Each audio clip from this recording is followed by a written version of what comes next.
Oh, thank you. I appreciate it. Solid raid. What's up, Jared? How we doing? How is everyone doing this evening? Tess, I see you. You're going to be one of the first people in. I got you. Guys, as we get in, tap the screen, share the live, send your daily heart. Me, it's only one coin. It will boost live and push us out to the FYP. I'm going to keep resetting the daily gift goal to the little 1 cent gift goal. And guys, you know what this is. This is Late Nights with Santana. Let's get after it. Yeah, this ain't your regular panel. Nah, we speak the truth. Late Nights with Santana. And Mama Jones watching. Better keep it clean. Let's go. Late Nights Truth in the Convo. Santana 24J, that's the Twitch. From the block to the books, we mindful. No screaming, just dreams in the Bible.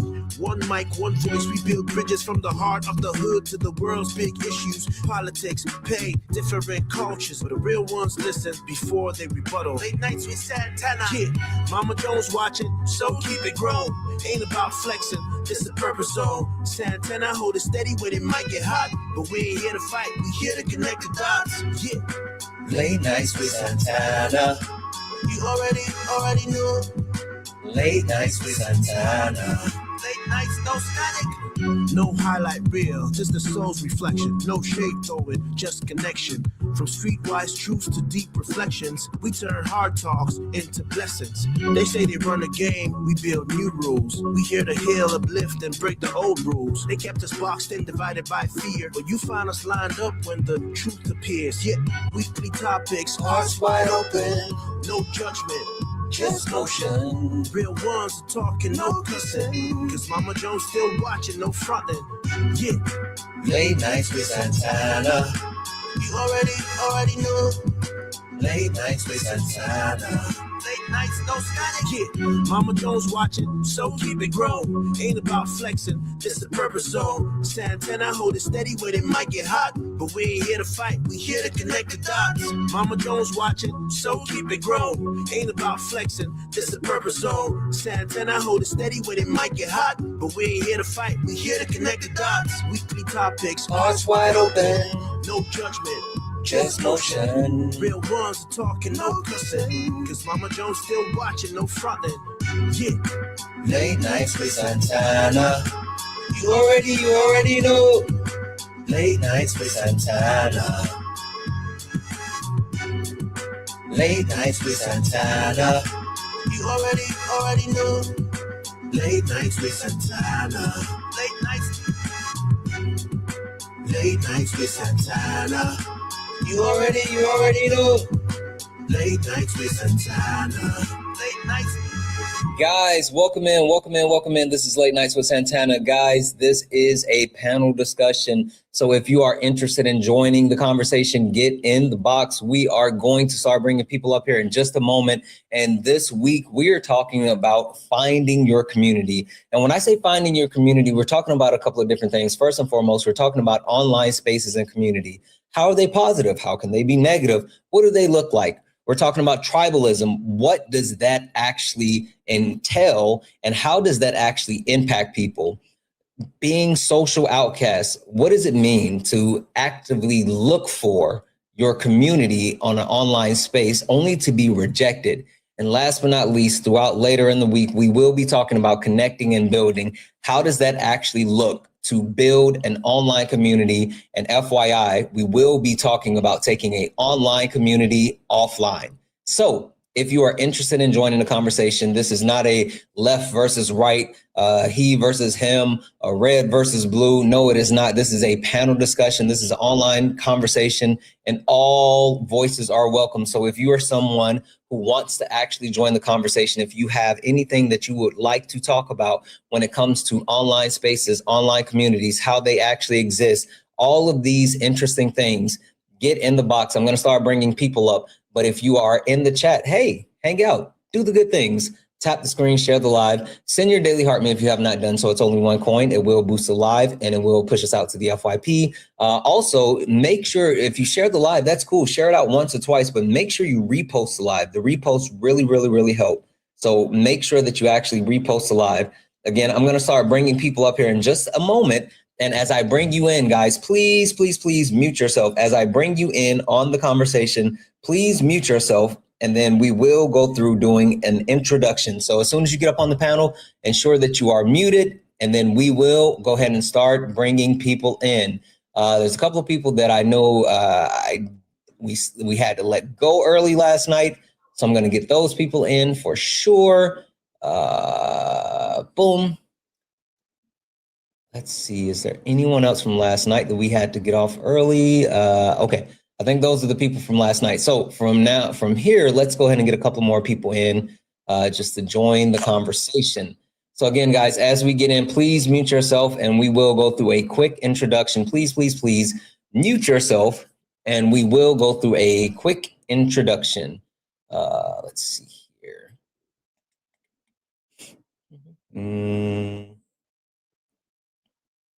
And let's grab one more. Let's grab you. All right. Perfect, perfect. All right, and we're gonna just make sure everyone is muted. Awesome. And then I'm gonna drop this one down. We're just gonna leave that open. All right, guys. We are gonna do a quick round robin and a super quick introduction, and then we're gonna get right into it. So let's start with Angel. Angel, how are you? Hey, Santana, I'm doing good. Can you hear me good? Yes. Angel, can you tell the people really quick, what are your thoughts on online spaces and what's your favorite online space? Well, about online spaces, I will say they're like a double-edged sword. They can create a good community, but at the same time, it can be very divisive. My favorite community is 100% like video games and anime, I would say. Okay, perfect. Thank you so much. All right, how did you jump on me? What? Okay, perfect. Thank you, Angel. Tess, how did you jump? You were just in the other box. All right, Tess, how are you? I didn't do it. You were literally just in the other box and you jumped. All right, Tess, how are you? I'm good. How are you? Wonderful, Tess. What are your thoughts on online community and what's your favorite online community? Shoot, lately it's become TikTok, but I used to be a pretty active member of a gaming space and just the online games. That was fun, but it got really a lot of responsibility on my plate because I have a hard time saying no. And I'm now figuring out boundaries for myself. And Okay. so, yeah, it was great. I made a lot of friends. My best friend is on there. She was, and went to go visit her wedding and be a witness. So it's a lot of your topic this week kind of encompasses a large portion of my life. So. Yeah. No, listen, I absolutely think this is going to be amazing, especially for a couple of things I have in mind. Perfect. Give me 1 second here. Josh, how are you? Good to speak with you again, Santana. Likewise. Josh, what are your thoughts on online communities and what is your favorite community? So I've been active in a lot of different communities. I think my first online communities would be like Yahoo chats and MySpace back in the day. And then, oh man, you're taking me back. Oh yeah, dude. Yeah, you and I are about the same age, so you and I can kind of relate to that, you know. And and then getting out into like Facebook and then the Xbox community as well. I was around whenever Xbox Live first came a thing. I still participate in that a lot. And then getting into like Discord, I got more heavily into Discord community during like the COVID times. That I felt like, that kind of kept me a little sane, when we were all on lockdown. Okay. All right. Perfect. 1 second here. Drew, how are you? Very good, sir. How are you? Good. Drew, what are your thoughts on online communities and what's your favorite?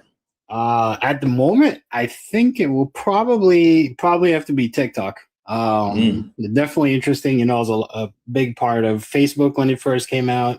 We had MySpace and another one called High Five that I don't know if anybody remembers. I've heard of that as well. So you're around my age as well. I'm 94. You're not.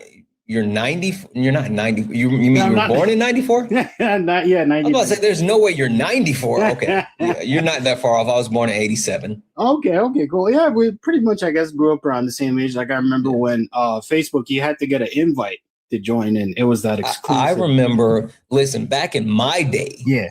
you had to be in college and have a college email Yeah. to sign up for Facebook. Anyway, I'm sorry. Go ahead. No, you're absolutely right. And then they open it to the general public, but you still had to have somebody had to invite you in. So getting invited was like getting into the hottest club, right? And yeah, it was pretty much sharing like RuneScape memes and commenting on school and posting about our favorite or not favorite teachers. And yeah, I would say probably TikTok. The way it's evolved is pretty interesting. Absolutely. Okay. Perfect. 1 second here. Moni, how are you? Moni? Hey, sorry. I wasn't sure how to unmute. Oh, no worries. How are you? I'm good. Also, it's Moni. Moni, I'm sorry. You're I'm so fine. sorry. You're fine. Moni. What are your thoughts on online spaces and what's your favorite or your current favorite? My thoughts on online spaces. So I'm also a little bit older. I was born in 93. So I feel like it's definitely evolved a lot since I've been online. But I would say I think my favorite right now is TikTok. I feel like everybody's way more outspoken. Everybody is able to kind of express themselves more on TikTok, if that makes sense. Okay. Absolutely. Perfect. 1 moment. Mandy, how are you? I'm doing good. I want to preface this by saying I'm sorry. I know I sound really young, but I was born January 07. So Okay. No, you're good. You're good.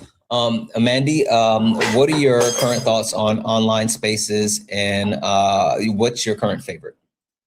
I think online spaces are great. As an introverted college student, I feel like it's kind of a necessity because you're not like at school with people for 8 hours a day. And my favorite one so far is TikTok, but I'm warming up to Instagram. That's interesting. Okay. Perfect. 1 more second. And last but not least, Swan. Hi, Swan. Hey, Santana, what's up? Hey, so can you tell the people, what are your thoughts on online spaces and what is your current favorite? Thoughts on online spaces are, I think they consume a lot of our time, probably a little bit too much of our time. And that can be a good thing and a bad thing. I know for me, it does consume a lot of my time, but we've been able to assist people within our community with staying housed, with being fed. We've been able to save lives over in the Congo by, doing mutual aid and making sure we just assisted with paying for the surgery of 2 infants. And these surgeries were needed in order for them to stay alive. So yeah, I think that that's the benefit to it. But then you also have those that follow or end up, down the red pill content manosphere, pathway, which can lead to the alt-right pipeline, which is dangerous. Yep. But I would say that my favorite app is definitely going to be TikTok. The reason why is because I've been able to connect with people in different parts of the diaspora, which I think has been a really good feeling to listen to the experiences of other people that look like me and find out what they deal with. I just think it brings us a little bit closer to liberation when we can understand each other's plights. So, yeah. Absolutely. Swan, you absolutely got it. And Swan, just a heads up, I plan on coming to you to start the live because I have an interesting place that I want to start, and we're going to start with parasocial relationships. So just prep yourself.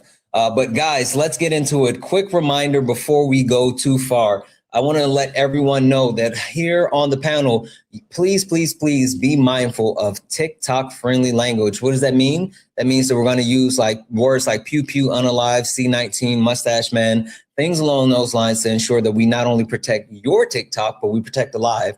Also, this is a safe and friendly community. What does that mean? We don't deal with any of the isms, racism, sexism, classism. We also don't do any of the phobias, homophobia, transphobia, none of that. We don't play that on the panel, nor in the chat. Speaking of the chat, guys, please do not use caps. Caps are for mods. It will draw my attention away from the panel into the chat, and we definitely don't want to do that. We want to be able to focus on the conversation. But also make sure that you're being active participants. tap the screen, share the live. Let's get the likes up to 50,000 likes. If you are interested in joining the conversation, you can get in the request. I will be rotating people in and out to ensure that we get as many people as possible to have this conversation. I'm going to keep resetting the daily gift goal to these little 1 cent gift goals to make sure we can get some push out to the FYP. Right now, it's a little love you very much. So if we can knock those out, it'll be helpful. Send your daily heart me. And last but not least, guys, if you want to support the platform, if you enjoy what we do here on Late Nights and you want to keep it going, then please consider donating. Cash App, PayPal, Venmo, pay links in the link tree in the bio. Santana speaks for you. If you're over on YouTube, you can send a super chat. That's how we keep the space going and growing and the ability to do what we do here. All right. That being said, Swan, I'm coming to you. So last night we had a conversation and we kind of talked about parasocial relationships. And more so, we talked about how parasocial relationships can actually form on the online, right? But there's an interesting dynamic to parasocial relationships. And it's an interesting dynamic that I think we need to talk about from two sides. From the side of the person that is engaging and the side of the person that is unknowingly participating. Specifically, what I'm talking about is parasocial relationships that people can build in online spaces with creators here on TikTok, right? There's a lot of time that people think that certain friendships or relationships or bonds are created, and it may not be to the same level, or it might not be exactly what certain people are thinking. And when those things happen, there's a possibility for people to open up and do something that I know you're super serious about: trauma dumping. A lot of times people get comfortable, they feel safe, they feel secure, and they feel like there's a need to share any and everything when it comes to any type of personal experience, trauma, and things like that. Swan, what are the dangers of creating a parasocial relationship where trauma then becomes something that is dumped on creators unwillingly or unknowingly? And what is that like to have to take that on for others when you didn't initiate that in that type of friendship?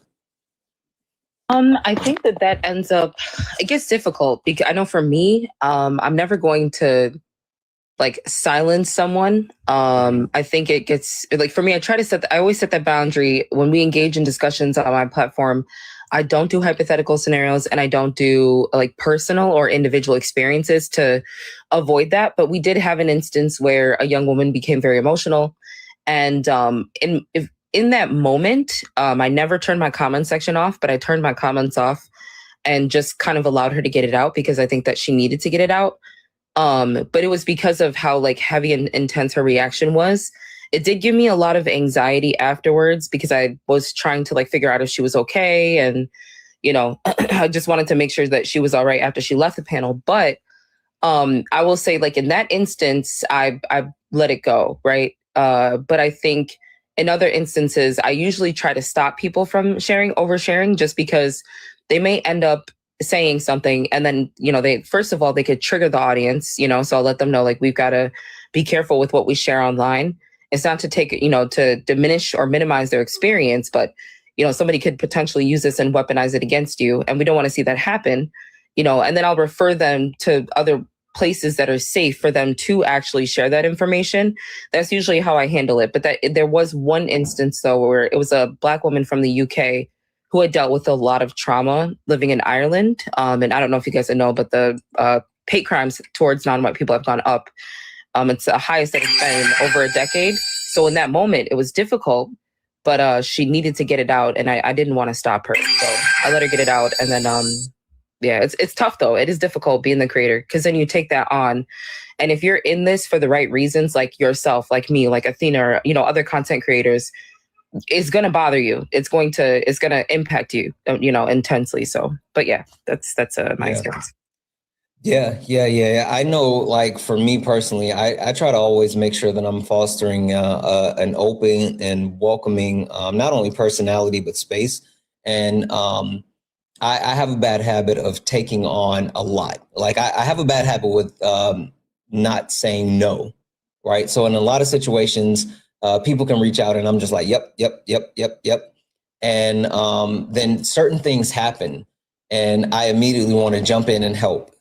And I had to learn that like there has to be some type of barrier at times, and even more so an opportunity for me to slow down and say like, hey, let's think about it instead of just immediately jumping in and saying yes. And I think that's the way that I've slowly been able to protect my mental, because like some of the stuff that I've had the pleasure of helping people with is like really, really deep. And I know for a fact, Swan, like yourself, as far as like your efforts of what you do in the Congo, and like I've listened to you and Athena talk about like the people that you're looking to support and help, and it's been mind blowing. And I've like listened to the stories, and it's literally brought me to tears on a live.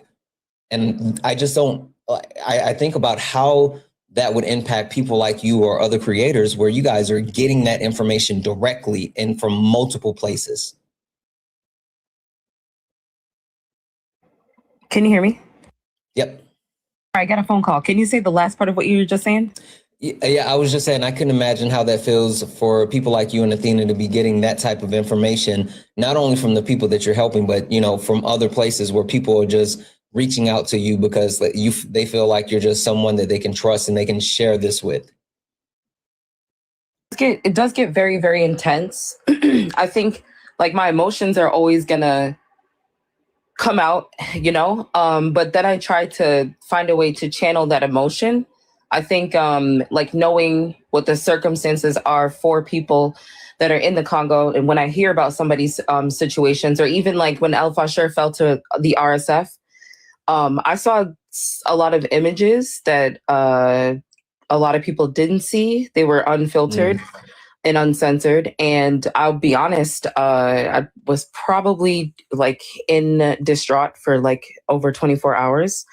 I'm not going to explain what I saw, but it has definitely changed me for the rest of my life. But I think the other aspect to that is that like I need to be able to see what is truly going on. We're so disconnected from people that are in the midst of a G-side. We're so disconnected from like I saw a video of, I can explain this one. It was just two children standing there after their mother had been unalive. I think Swan got a call. Sorry, I keep getting a phone call. Oh, no worries. Go ahead. I was just going to say, it changed me a lot, but it also does, like when I let the emotions out, and I think it's important to process the emotions.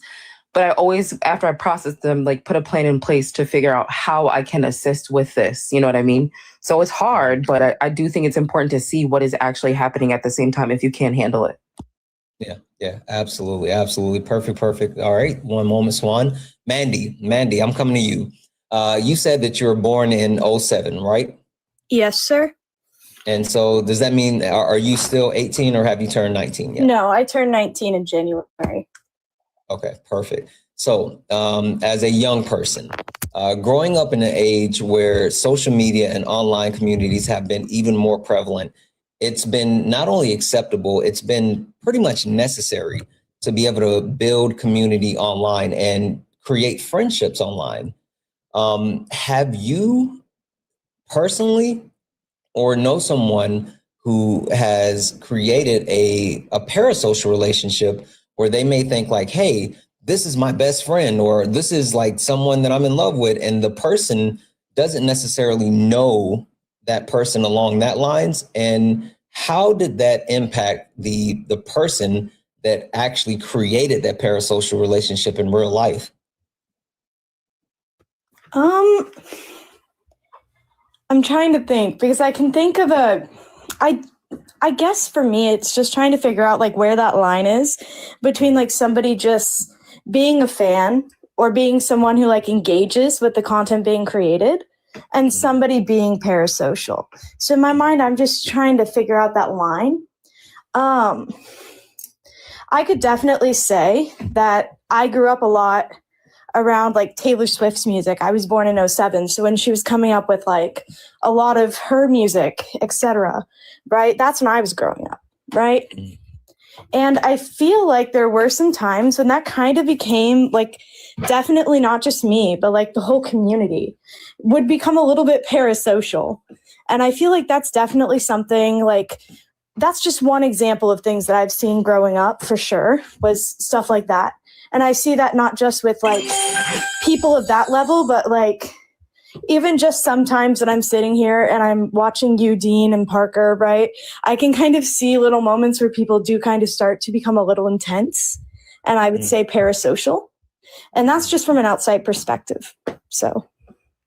Yeah. I think that's a big one as well, and especially when you talk about like TikTok lives and when you talk about social media, certain people engage in TikTok lives on a daily basis, right? And so in certain situations, they don't get to directly interact with who their favorite creator may be who's hosting a live, especially if there's hundreds or thousands of people. Then they don't get to directly actually engage with them. But then when they do engage, it can come out in, ways that aren't necessarily positive. You said that you focus on trying to make sure that you draw a line and you don't cross the line as far as creating that parasocial relationship.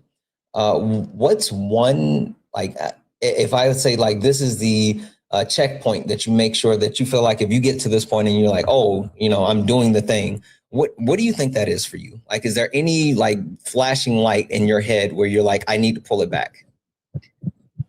To be honest, I feel like I'm still trying to figure out in my head.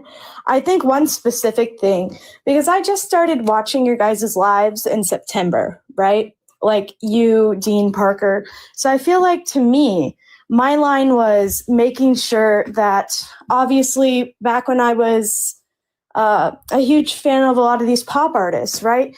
Making sure that I'm putting variety.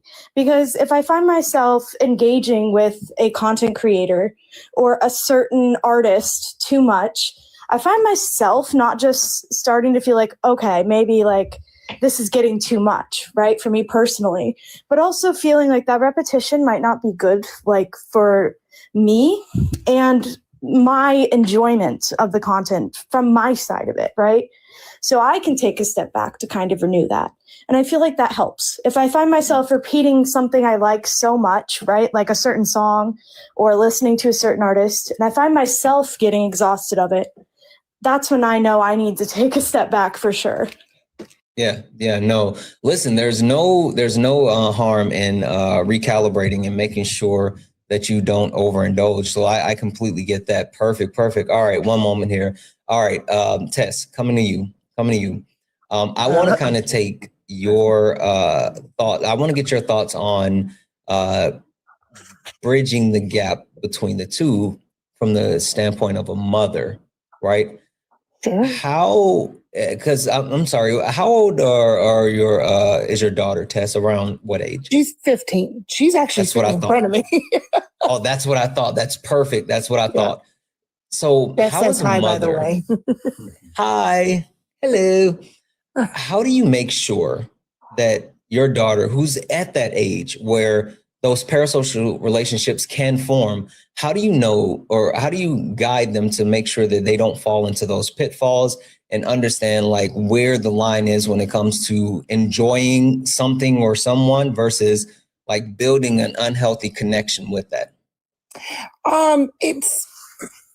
That's a really good question, but I would have to say it's more with her involvement with her into whatever that relationship is.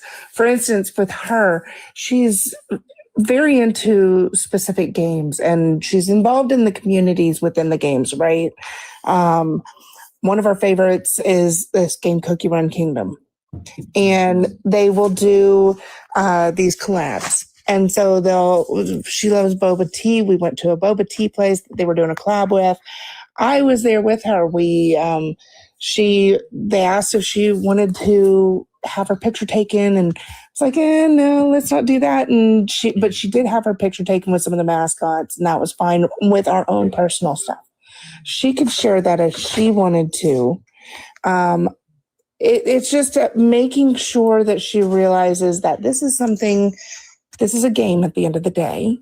we can play and we can have fun.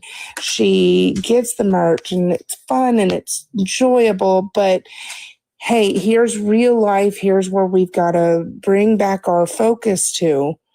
We can't let this overwhelm you. And that's like it's not just this one game, it's like 5 games with all kids, but it's making sure that we don't just make sure that they're solely focused on this stuff. It's let's bring our focus back out of digital, you know? Yeah, I think that's a huge thing, ensuring that not only that you create that line and that separation, especially for the younger people, but saying like, hey, you can engage, but I'm not going to let it consume you. So I think that's an absolutely great thing. Perfect. All right, one moment here. I want to come down to Josh. Because I know that you and I were just talking, and you and I are around the same age.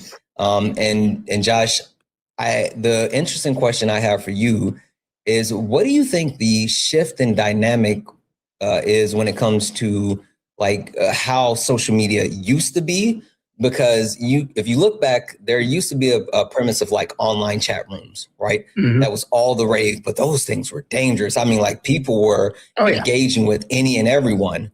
But it seems like even though there was a era of like not necessarily knowing who you're engaging with in early, like late 90s, early 2000s, it seems more dangerous and / different when it comes to, at least in my opinion. I don't think that like the parasocial relationship aspect existed in those earlier phases of like social media as an online community versus where it is now. Well, it's interesting where we were as a society as far as social media. When we were younger, our parents used to tell us, hey, be careful of who you meet online, right? Don't get in cars with strangers. And nowadays we have apps on our phone where we get in cars with strangers and they take us places, like we don't even know them. So it's changed in that dynamic of, whereas like here we were like back in the day, like, okay, like it's cool that, we're all conversating, we're connecting together. But then now we're like, oh, I can just order a ride and they'll take me to where I need to go. Not only that, hell, now you can, excuse my language, heck, you can order a ride and your ride will come and pick you up without a driver. Like literally you can just get in a car and it's a self-driving car. Yeah, I've seen those. I haven't experienced that yet, but those are pretty cool. I saw one guy, I heard from one of my coworkers, because she got in a Tesla, and she said the whole time the guy was just on his phone, like texting or whatever on social media, wasn't even like paying attention to the road at all. Mm-hmm. So it's crazy how that's changed now. Yeah, I do think that like the difference as far as like identifying danger previously versus identifying danger now, I think it's different. I wouldn't say that it's more dangerous now than it was dangerous before, but I do think it's different. I think there's an interesting piece of that, like the fact that the parasocial relationship I don't think was existent as it is now. But perfect. Give me a second here, Josh. Angel, coming to you. Angel, I know you're big in online gaming and the online gaming community, but I also know there's a super dark side to like the gaming community and the online parasocial relationships that are created, especially when it comes to like the Discord servers. And one that I know that affects like the young people a lot is Roblox, right? Like the Roblox community is like super harmful. And I even worry about that when it comes to my boys. How have you seen those parasocial relationships develop within the online gaming space? And do you think that it's more prevalent in the online gaming space or less prevalent than like a place like TikTok? I will say it's kind of a mixture because like they are not separate from each other. Like there's like huge communities for some games here on TikTok, and I believe there's a lot of people like there are content creators that specifically play Roblox here on TikTok. Like I'll be honest with you, I don't spend a lot of time here on TikTok. Most of your streams, I watch them on YouTube. YouTube, and it because it's more like accessible. But just with the algorithm, I can tell like that there's a lot of like content like Roblox related. So I believe it's a combination of both. So I believe it's like twice as dangerous because like there's a whole case like cases and cases and cases of like people like in Roblox being this is sorry like it might be triggering for some people like actual predators there. There was a whole case about a content creator that used to actually try to catfish these people, and Roblox, instead of like holding these people accountable, they banned the content creator who was hunting down these people that were actually committing crimes on Roblox. Oh wow! I think it's Slep. I think like that's here like the name of the content creator. They even banned his username. Like literally, if you use his username on Roblox, like it will be either banned or censored. Like that's so messed up. That's super interesting because, and I know for me, gaming has always been an escape for me. Like it's a break from the day-to-day life and, you know, whatever I have going on, and I can like take the time and disconnect. And then I don't play Roblox, but my boys like to play Roblox. So I have it on my, my gaming console and on my phone, and I'll play with them every once in a while. But we have like a private server where we play and like we can invite their friends or whatever. But I don't like the aspect of the outside portion of it is something that I think is like not only super interesting, but dangerous and like a bigger world than I even expected. But okay, perfect. Give me 1 second here, Angel. I want to come to Drew. Drew, coming to you. Drew, I know you're a little bit younger than me, but you are prevalent when it comes to like the TikTok, of course. Because you mentioned this, but Drew, what are you seeing as far as like how other people interact on these online spaces and places? And are you a part of a Discord for like any of your favorite creators? And if you are, you don't have to give me a name. You can just say yes or no. Yeah. I mean, the Discord. Okay, don't say who. Don't say who. Don't say the creator. Have you seen any parallels between like the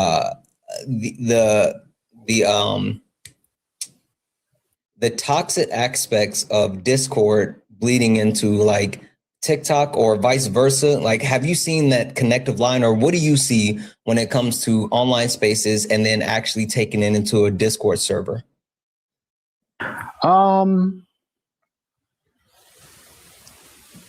That's a really interesting question. I think I definitely see people are a lot more conversational on Discord. You know what I mean? Like they talk a lot more. And, you know, you brought up a really interesting point there about the interaction happening with gaming.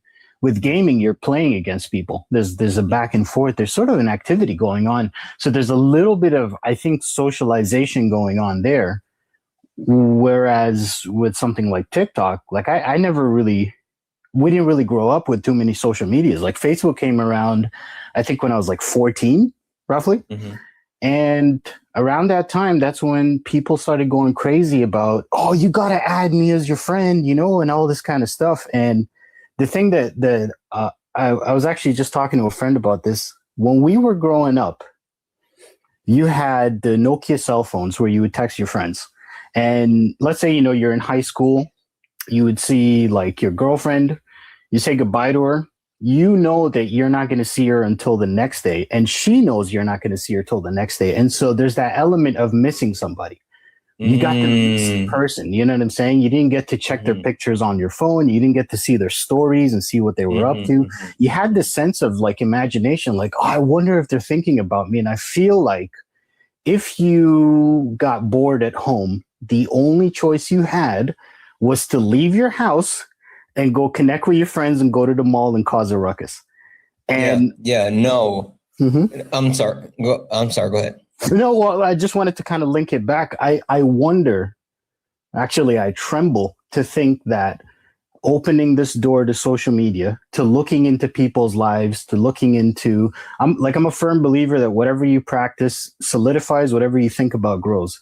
And as long as we keep doing this with social media, we keep looking at people, we start to fantasize about them, we create these imaginary characters that they're not really there. It's just their persona, that opens up that door for these parasocial relationships. And I was just thinking about that when you were talking, and it kind of hit me. Yeah.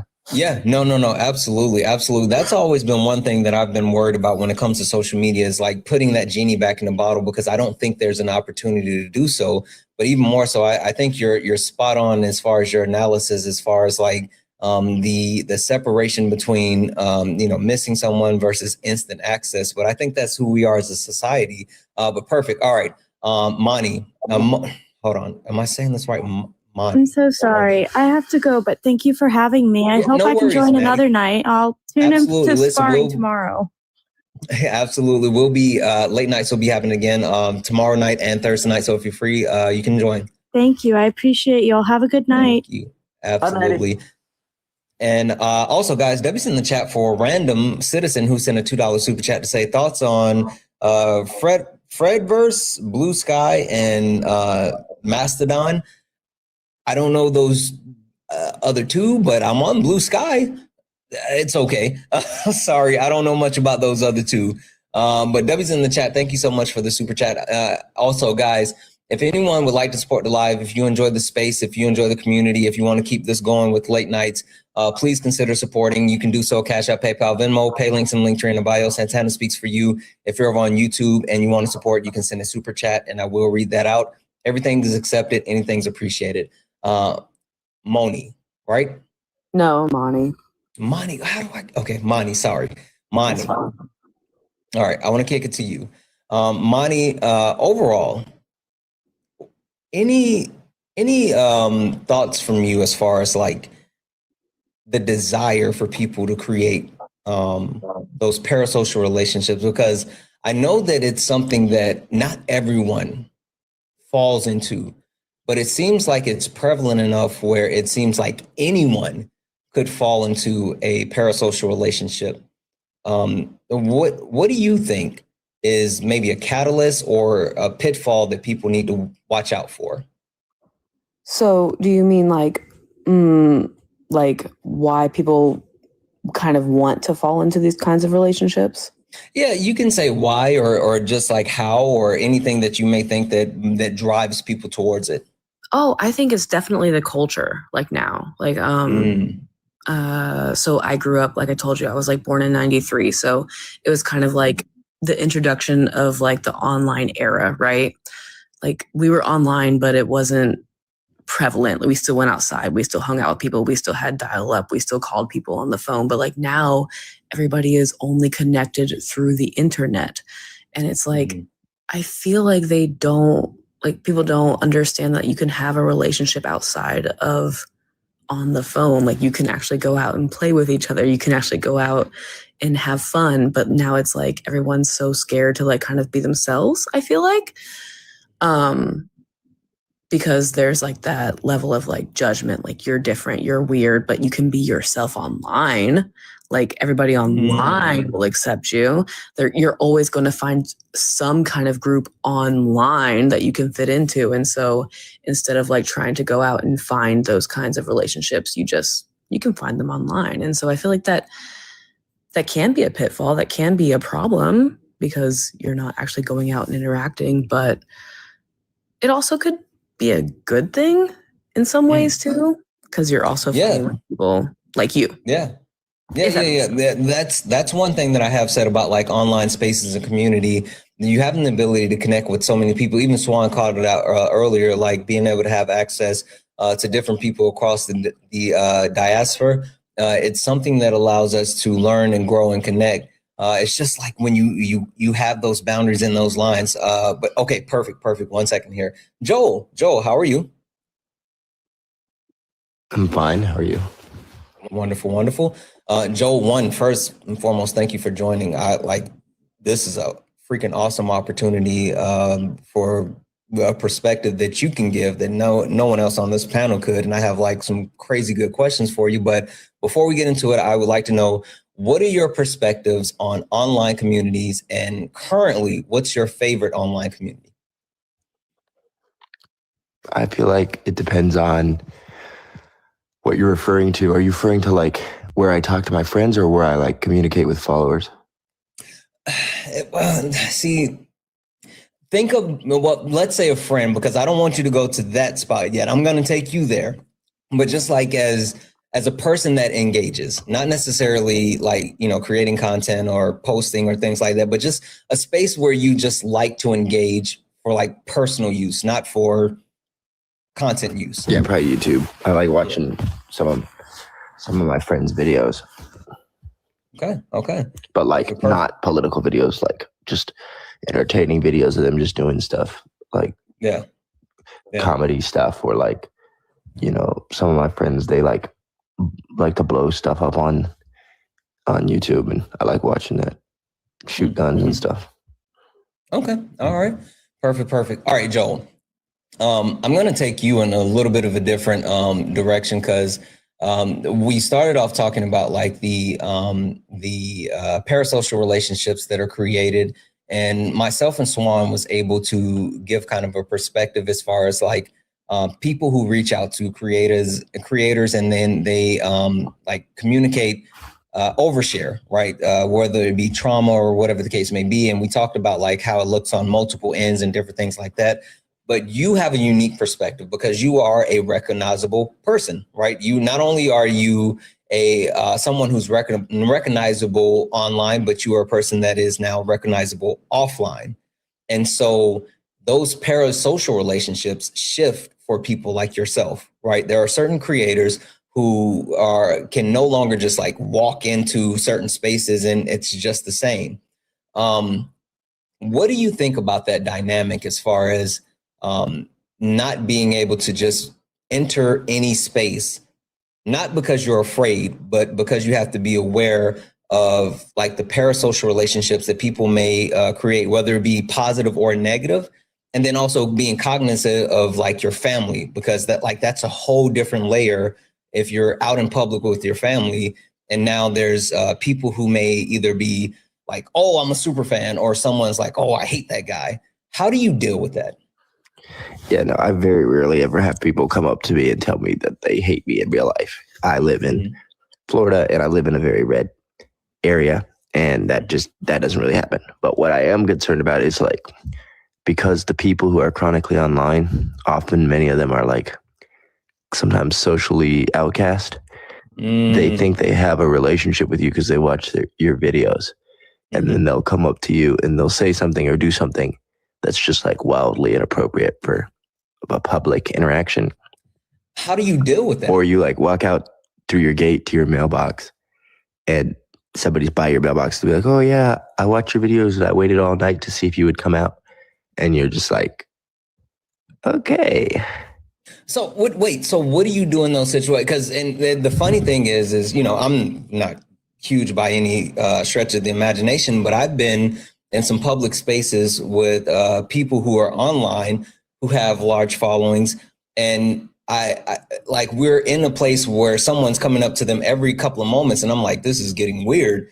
Like, how do you deal with that when a lot of people may not know like this is a boundary and don't cross it, and they do cross it because of the parasocial relationship? Well, I've only had like probably like 4 stalkers in 5, 6-ish years. And for a while, I had like private security, but that was like a bit much because they end up causing more issues than they solve, They're just, the private security? Oh, yeah. Think about it. You're going to hire some big roided out dudes. Oh, can I say that on TikTok? Yeah. Yeah, you're going to hire most of the time they're going to be military veterans who have, the issues that come with that. Like, not to say it offensively, but like, you know what I'm talking about. So like fireworks, loud noises, can set them off. And then they're upset and you're trying to calm them down. And then I've had, not to put too much business out there, but I've had guys like try to unalive themselves in my house while working a security detail. And it's kind of a lot. But I've moved a couple times. I've had taller fences built, gotten more property with more land. There have been a couple of things that like you just kind of have to do, and it sucks, but like it is what it is on that plane. But like the weirdest ones are where it's like it's not a dangerous person, but it's just like a really weird person, or they like don't understand a boundary or something. Like Right. I had this one stalker that was.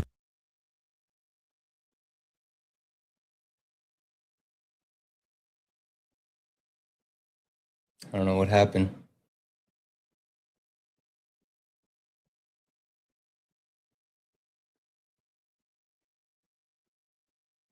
Okay. All right. All right. Well, he said it wasn't you.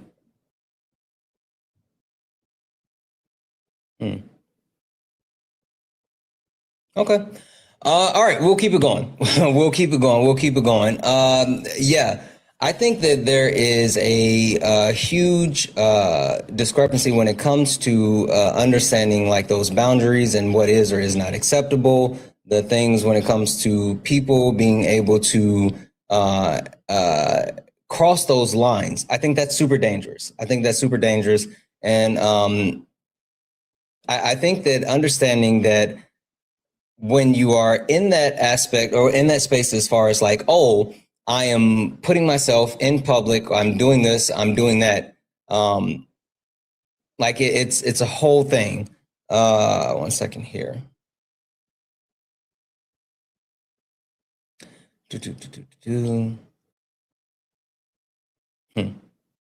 All right. So this is what we're going to do. I want to kind of shift the thought back around, and then we're going to start getting new people in and out. So I want to come back up to Tess one more time. So Tess, understanding that like boundaries are super important. Mm-hmm.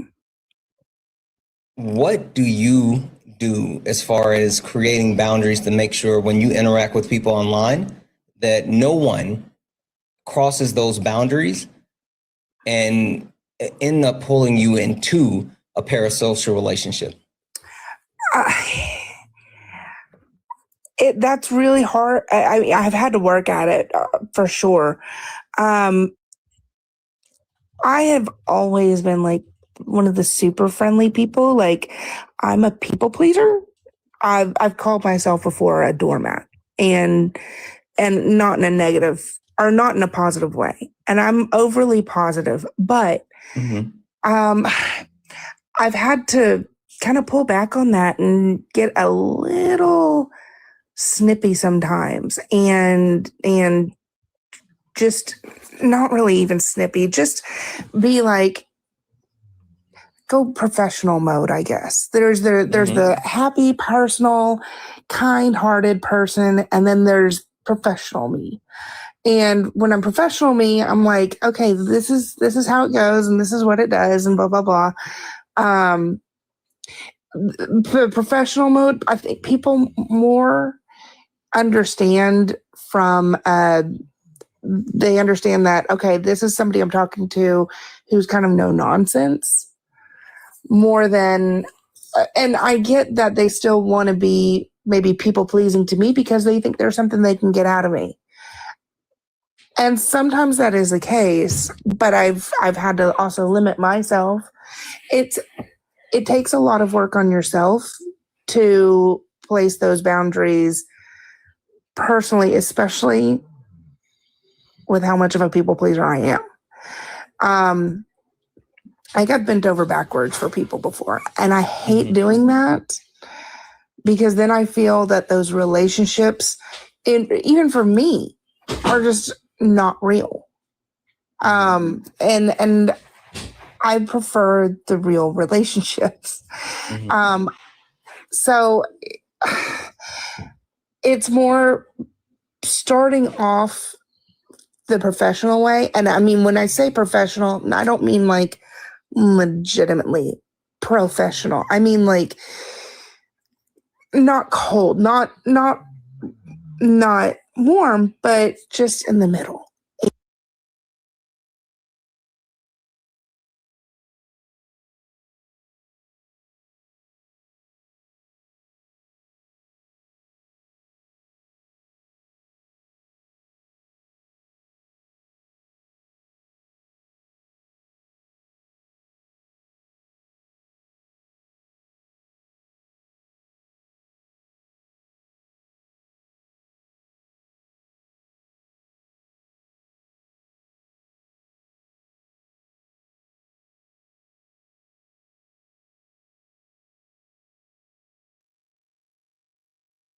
I said may have been triggering to people. So I'm still learning because I'm learning the intersectionality and triggers and things like that. I'm pulling back until I can find that knowledge in order to be cohesive to the entire space. And I also am trying to incorporate that into all aspects, and that way maybe it will help the boundaries that I place. So I don't. I'm. That was such a very wordy answer, and I apologize for being wordy. No. You're good. You're good. And I think it's super important to that premise as far as being able to ensure that you create those boundaries, and or at the very least, you know, like you want to create those boundaries. That's super important. So I think that's a great point. Anyway, all right, Tess, I'm gonna go ahead and switch you out. Thank you so much for coming up and hanging out with us tonight. I really appreciate you. Hey, thank you. And it's so weird hearing you say my name correctly. Listen, I'm trying. What up, Smitty? Thank you. Thanks. Bye. All right, good one. All right, Angel, coming back to you. Understanding the actual dynamic that we've been covering as far as online spaces and how people engage, right? What do you think that we've talked about, like the negative impacts of parasocial relationships when it comes to online? But someone did say, you know, there's a possibility for positive impacts. Is there anything that you can think of that would be a positive impact of creating a quote unquote parasocial relationship? And how can we actually foster positive relationships instead of just parasocial relationships? So I feel like the best way to create a healthy relationship with a parasocial relationship is actually encouraging others to keep boundaries and actually like respect them. Uh, I will say like one of the worst experiences I had with a parasocial experience was with the music community. I did say yesterday that I was also into music and the metal scene. So I attended a couple like VIP events and stuff like that, and I tried to join a couple like Facebook groups like that are fan groups for these bands, and I noticed that there's a lot of people that actually get too into it, and they try to form like some type of parasocial relationship with like the girls because I love like metal bands that are like I love like girls who can scream in metal. So that's one of the my favorite genres. But a lot of people like either like they infantilize them too much, or like they are possessive. It's like it's strange. So the way I will encourage people to actually keep it healthy is hold your friends accountable. Try to actually like have more of a real life experiences that like you interact with other people.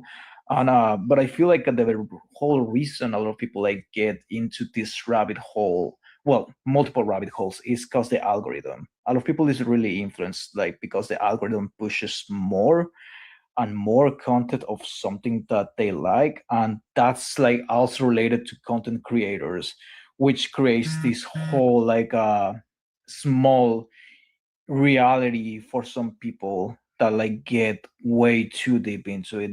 The healthiest way is like if you admire and respect someone, like put down your phone and for a little bit and appreciate their work and but give yourself some breaks from them. Yeah. You need. Yeah, I do think there's a definitely a line as far as enjoying someone, but also giving that pause. I think that's super important. You hit it right on the head. But Angel, thank you so much for coming up and hanging out this evening. I'm gonna go ahead and swap you out. Okay. Of course. Have a good night, Santana. Thank you. You as well. Josh, coming to you.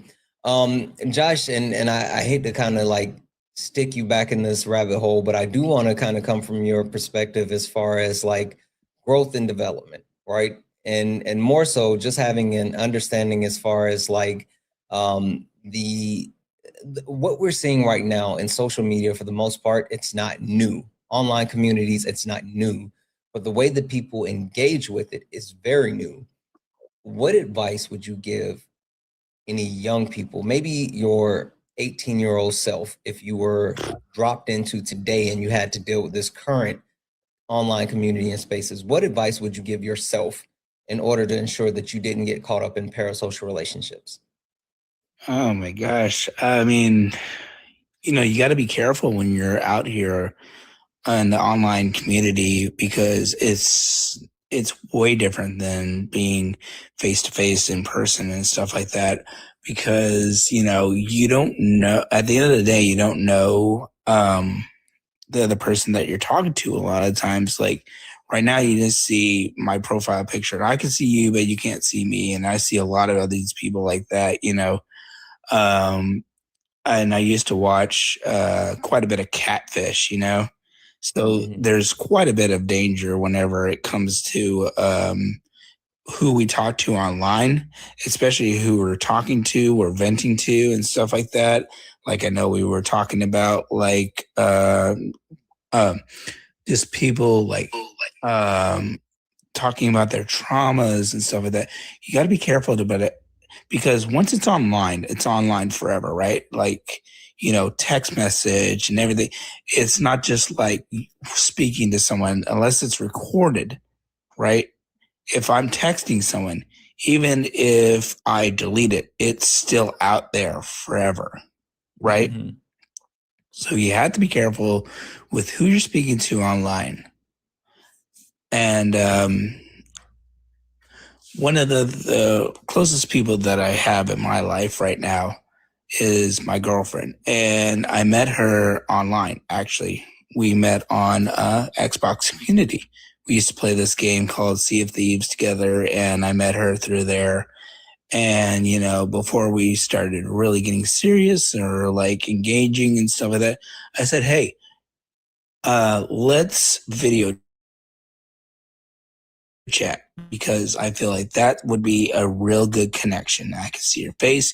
You could see my face. There's no like this idea of illusion, right?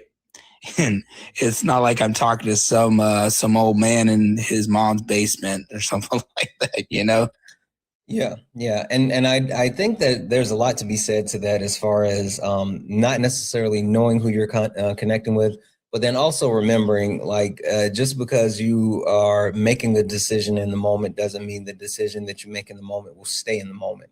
I think that's absolutely huge. And I think that's some great advice to always keep in mind. But Josh, thank you so much for coming up and hanging out with us tonight. I'm going to go ahead and swap you out. Okay. All right, man. I hope you have a good one. Thank you. Perfect. Drew, coming to you. Understanding that the online aspect can actually be something that not only shifts from online to offline. What are your thoughts or what are your advice to ensure that, let's say someone is, it doesn't have to be someone who is quote unquote internet famous, but just ensuring that if you do decide to engage with someone offline, that it's not in a parasocial relationship and it's an actual consensual relationship. How do you, or what advice would you give to make sure that people are keeping that in mind? That's very interesting. If I'm understanding your question correctly, it's I meet someone or somebody meets somebody online and then they want to take the relationship offline. Is that kind of Yeah, like shifting online relationship to offline relationship and ensuring that it's an actual relationship and not a parasocial relationship. Right. That makes a lot of sense. It's different when you have someone in front of you. Like when you have someone right there, there's an element of physicality. There's an element of, I'm looking at you right now. I can see micro expressions on your face. I can sense your energy. There's something about video or speaking in person that makes it different than if we were just communicating via text, right? And to kind of echo off the previous point, I think was made about professionalism, this professional persona that we're put on. I've had this situation where, I deal with clients, I'm a consultant. I try to always maintain as professional a face as possible. So the rule was, and I had the same rule when I used to work for my dad. You got to put your emotions at the door. You leave your baggage at the door. When you show up to the office, it doesn't matter how tired you are. It doesn't matter if you broke up with your girlfriend, which in retrospect may not have been so healthy, but hey, you gotta get it done, right? So I got used to that, and I got used to this idea of just always be professional, always maintain the face. And if something happens at work, like you make a mistake or client says something that you might take personal, you don't take it personally because you say they're just attacking the persona. So all I have to do is just switch the persona around. I got to tweak this here and change that there. And so there's this element that's missing from the personality that you don't really get. And I noticed this because when I would come home and I would hang out with my friends or hang out with my girlfriend, it would change into this sort of personable, that human connection that I feel like some people say they're missing when they speak, to online people. And I think a big part of that is just that physicality of like letting your guard down, letting the person see you, flaws and all, you know what I mean? They might tease you a little bit, they might laugh at you a little bit, and you could do the same to them. And there's that, you get to experience a little bit of that. And I feel like, I get scared of this, Santana, because I always wonder if, because we had it growing up in 94, I wonder how would it be if I grew up now and all I knew was social interaction on the internet? Like, how would I even develop that? You know what I'm saying? Like, it's. I think about this all the time because that's another element of like where we are, right? That's another element of like ensuring that while we are so connected, due to these screens, we don't lose the social aspect and the ability to actually communicate and connect when we don't have the screens in front of us. So I think that's such a huge thing. But anyway, Drew, thank you so much for coming up and hanging out with us this evening. I really appreciate it. I'm going to swap you out, okay? Thanks for having me, man. You're awesome. Thank you for doing this, and I look forward to seeing you again. Thank you. I really appreciate you. All right, peace. I saw we got a raid. I want to say W's God of Logic raid. W's in the chat. W's in the chat. Guys, keep tapping the screen. Let's get the likes up to 150,000 likes. Let's get the gift goal. It's the little finger hearts. If we can knock those out. Also, if you enjoy the space, if you enjoy the live and you would like to support the live, you can do so. Cash App, PayPal, Venmo, pay links and links are in the bio. Santana speaks for you. If you're on YouTube, you can send a super chat. It allows us to continue to have late nights with Santana and host this community, and that's what we do here. Everything is accepted. Anything's appreciated. All right. Moni. Right? Moni. Right, the first one, I think. Moni. Sorry. Okay. Moni. Moni. I'm so sorry. Moni. The question I have for you is like, what do you do if a parasocial relationship comes to your door and you weren't expecting it? Like understanding that the internet now is such a small place and people, and as scary as it may be, people have the ability to access like certain information and find people and all this other crazy stuff. What do you recommend for people to ensure that they're always being safe with the way that they interact online, and to ensure that if they are going to be more active online in community spaces, that they protect themselves while being offline? So that's an interesting question. I've never really thought about like a relationship from online coming to you that you didn't come for. But I would guess, I don't really know. I guess that for me, it's like I always protect myself online anyways. So I don't get too close to any creators or anything that I do like support or love. I guess I would just make sure that I'm not like inviting them into any kind of like closer type of space. Like I'm not letting them know where I'm from or what I'm doing during the day. Just like, yeah, you can support my interests or anything, but you don't get to know about like my family or like my people, if that makes any sense. Yeah. Again, it makes perfect sense, and it's more so along those lines of like ensuring that you are creating those boundaries, right? I think that's super important, and it's really making sure that creating a level of separation while being able to enjoy and indulge in certain aspects of online. Making sure that you have that level of separation will always ensure that it doesn't just come to your door. So I think that's a huge thing. I think that's an absolute huge thing. All right, perfect. Hey, thank you so much for coming up and hanging out with us this evening. I really, really appreciate it. And I'm going to go ahead and swap you out, okay? All right, thank you so much. Thank you. All right, Swan, I'm going to hold on you if you're okay, and then I'll come back around to you after. Okay, perfect. No worries. All right, so we got a bunch of new people on the panel. I want to do a quick introduction to the new people on the panel. And what I would like to do is kind of open this up, and I want to actually build the conversation a little bit. So once I come to you, I want to know if you have, what are your thoughts on online communities and spaces? And have you ever been a part of a parasocial relationship, whether it be you specifically, someone putting you in a parasocial relationship, or you knowing someone directly in a parasocial relationship? All right, so let's go ahead and get into it. Ari, I'm going to start with you. Hi, how are you? Hello.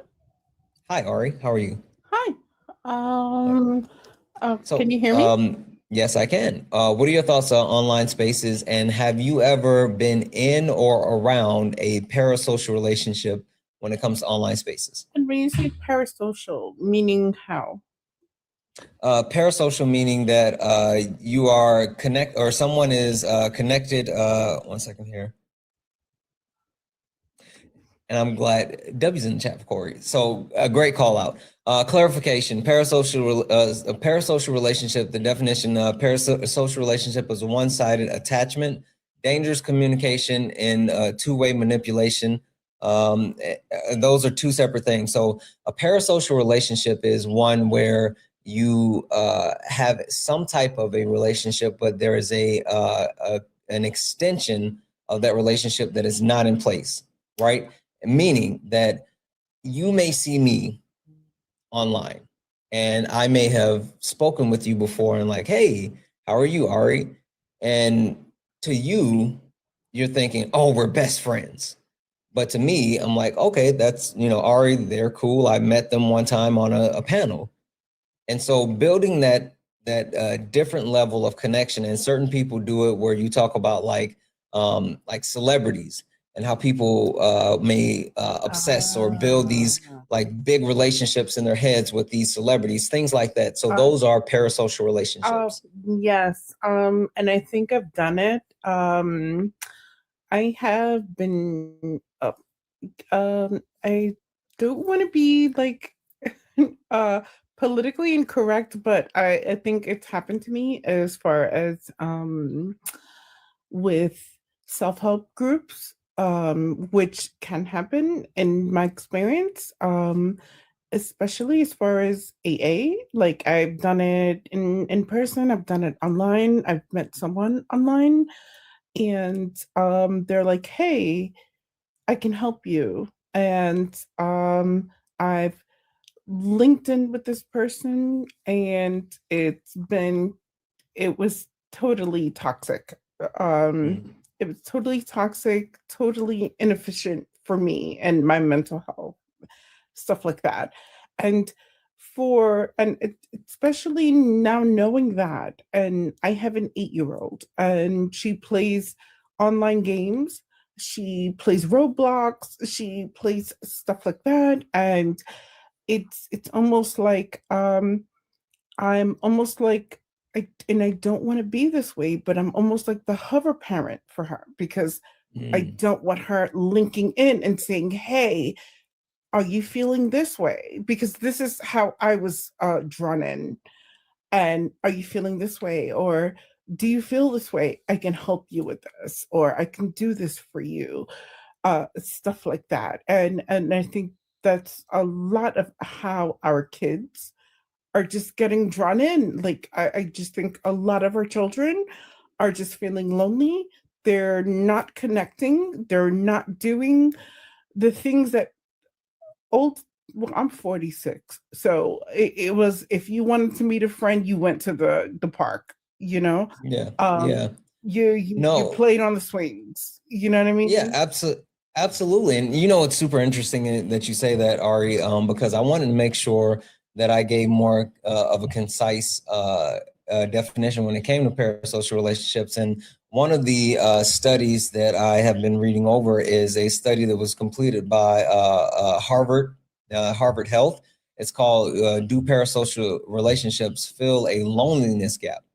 And like literally that comes to what you were saying. One thing that I do want to call out as well, they listed as a one-sided emotional ties to people that you don't actually know, and then in parentheses, or who don't actually exist, which that's one that I hadn't even thought about, are called parasocial relationships. Like all relationships, they come at a risk, benefit, and different things along those lines. And we'll keep going a little bit more, but like that's one of the big key indicators. But you're absolutely right. People tend to create that parasocial relationship when it comes to feeling a loneliness gap and feeling like they don't have someone. And so I think that like as a parent, that's a very responsible role. It can be a tricky role as far as finding that balancing act where you're not being that helicopter parent, but you're also not allowing your child to fall into that gap. So that's a great call out, Ari. Thank you. Give me 1 second here. Mr. Bright, coming to you. What are your thoughts on online spaces and communities? And have you ever been involved or in or around a parasocial relationship? What's going on, Santana? Are you able to hear me okay? Yes. All right, cool. So I think like online communities, but I mean like communities in general. I think they're they're great because they can give people a sense of like belonging. But what I think a lot of people don't really necessarily talk a lot about is that it can unintentionally create a sense of internal invisibility for maybe some people within the community.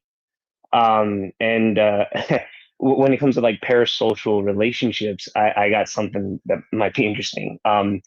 See, I was a Zumba instructor for 10 years.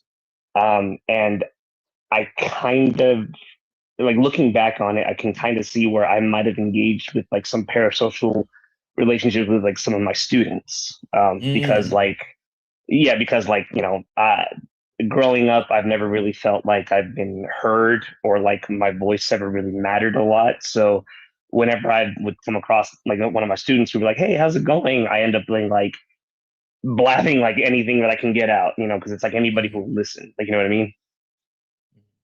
Yeah. I think that it's funny. I was having this conversation with my wife yesterday about like how she interacts with people, and she's like, "Oh, I'm not necessarily an extrovert," but when she starts having conversations with people, she actually engages in really good faith and ensures that the conversations she's having are meaningful conversations, because she absolutely believes in like not being rude and really giving people the attention. And it's interesting when that certain aspect happens and you're really engaging with people on a human level. Certain people who don't necessarily know how to deal with it take that as it being more than what you're doing, and that's something that I think it's on the responsibility of certain people to also be able to gauge and understand and make sure that we're controlling those type of interactions. Santana, I just want to also add, so please be aware, even on those platforms with children, there's even a platform on Roblox where it says build a family. Because I even saw with my daughter, and I said, well, what are you doing? She goes, well, I'm the mom. I have a husband, I have kids. And there were people like literally on Roblox that would say, well, you don't have a family, let's build a family. Like, yeah. It's crazy. I do think that is absolutely dangerous, and being cautious and careful of that is absolutely something. I'm sorry. I'm going to put you back on mute though, Ari. We want to make sure that we are waiting. Mr. Bright, go ahead and finish your thought, and then I'm going to jump up to Mary. Sorry, go ahead. No, you're good. No, that's basically like all that I was saying is that like but yeah, that like with like some of the relationships that I've had with like my students, because I've made some really good friends with the students that I've made or the people that I've had in my class and stuff like that. But I have noticed that like I do tend to like overshare when it comes to like certain people that I've kind of built bonds with. Like when they ask like, hey, how's it going? I'm like, oh, I'm doing good. And then it's just kind of like a floodgate. Sometimes I just can't help but like let it all out because it's like, hey, here's my chance. Someone's actually finally listening to me.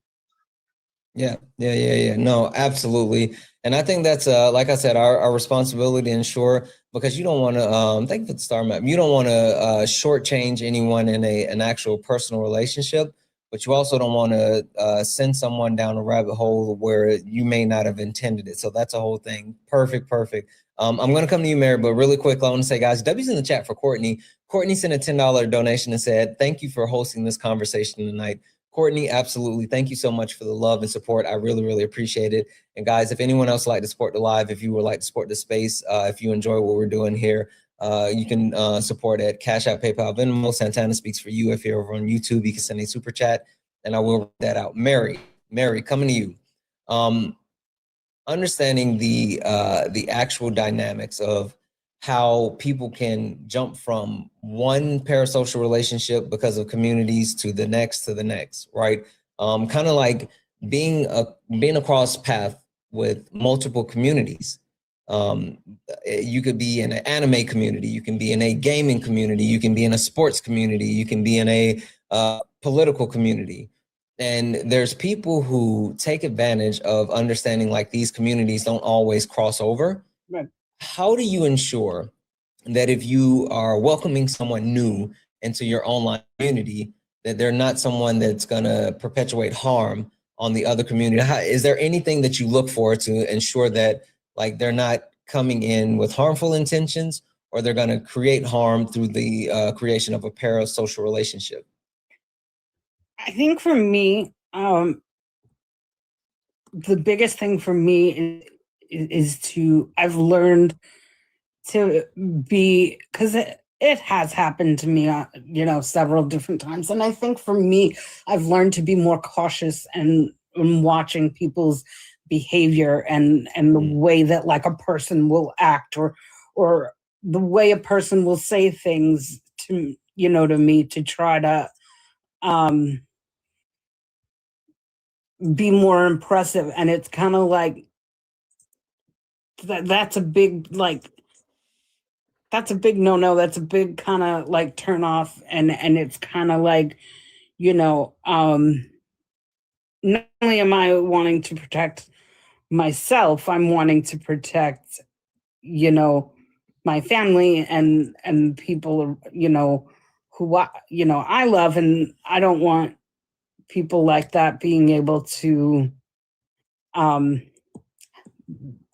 have the know-it-all about my family and things like that, which is why, I don't have kids, but I have tons of nieces and nephews, so I won't post, any photos of my nieces and nephews. I won't post like their pictures or things like that.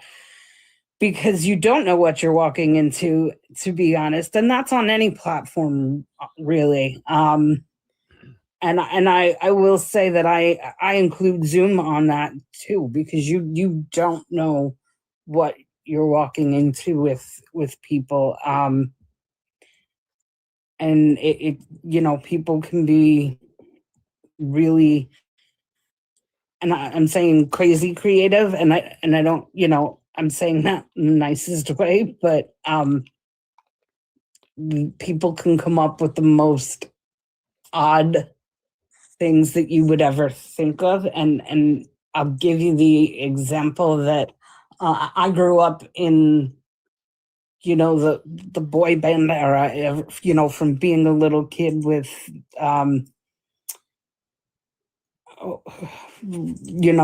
till now.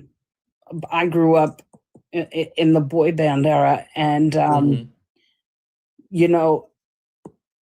couple years ago, I had somebody who tried to friend me on Facebook and tried, to tell me that they were one of my favorite groups, one of the members' wives, and she had so many people fooled that she was one, this person's wife. And I was like, well, that's weird, because they're on tour right now and she's with them on tour. So how could you possibly be at their house?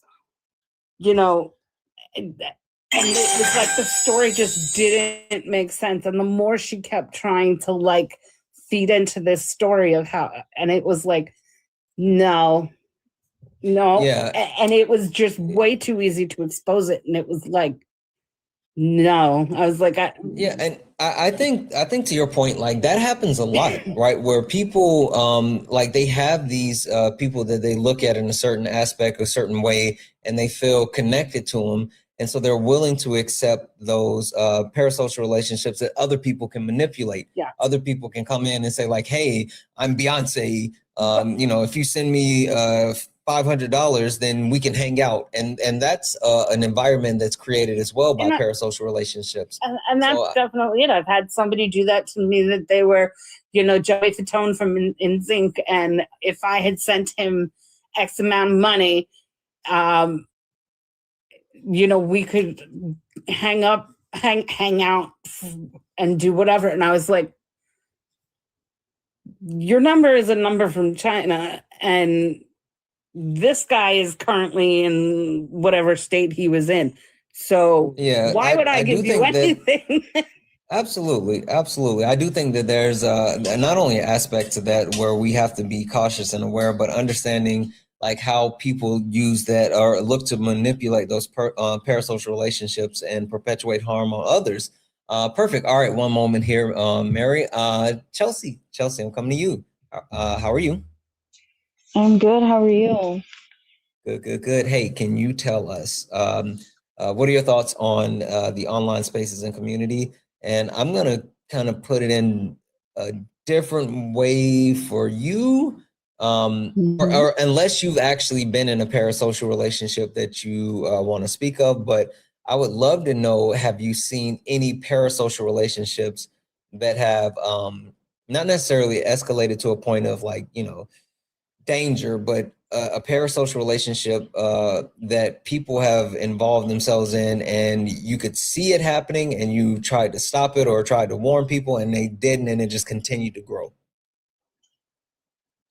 Oh, interesting. So I have an interesting perspective being on both ends of the parasocial dynamic, both as a creator and a consumer, quote unquote, but also as a mod. For those who don't know, I mod for Cadre. Nickname is HBIC for Jeff Space. So I've seen a lot of stuff. Was involved in a lot of community garden stuff. And I can't think of one directly off the top of my head that I've seen to try and stop, but I can say that as a woman, I receive a lot more with men inappropriately sliding into my DMs, not always harmful. It happens a lot more on IG than it does over here. That's where my platform started. I started in the sobriety space.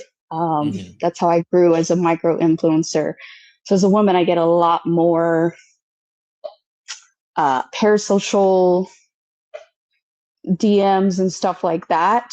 Sometimes lines are crossed. Sometimes lines aren't crossed. And I've had to quickly figure out how to handle these situations. So what do you do in those situations? A lot of times if I don't really know the man in my DMs, I ignore, because even as a mod, like we'll get, ops who will come and send us inappropriate messages. If it's someone, there was a man that I knew and we would DM back and forth. I post a lot of politics and other stuff on my IG, and just had to, for lack of better words, pew it down. Not interested, not in a space. I'm sorry if you felt a different vibe here. That's not what I'm looking for. This is not what my space is for. How did that play out? Like, I mean, was at the very least, was he like kind of receptive, or because I know when you start to do that when it comes to men, we don't take that so well. So like, how was that fallout? Luckily, I've never had any retaliation or negative response. I mean, it's always been respectful. I mean, I don't just I've learned over the years that I don't have to reply to every DM, and really parasocial conversation topic is my niche. It's something I've been yapping about for a long time. I think it's tied to three things: lack of community, lack of dopamine, and a heavy dose of white supremacy. And I really had to learn about setting those boundaries and understanding not every message or comment that comes through on my platform I have to respond to, because people, you never know on what receiving end somebody is creating that parasocial dynamic and that false sense of relationship in their head and what their motive is. Okay. Yeah, and it's always interesting to me as far as you said, with creating that motive, it's always something that kind of drives at the heart of what they're missing. And I love the fact that you name those three things. But I'm going to lean on you now even heavier, because I didn't know this was like your wheelhouse. From what you've been hearing so far and what we've kind of talked about, is there anything that we've missed that you feel like is important to bring up, or anything that you want to speak on? Like, I'll give you open floor. Yeah, I think where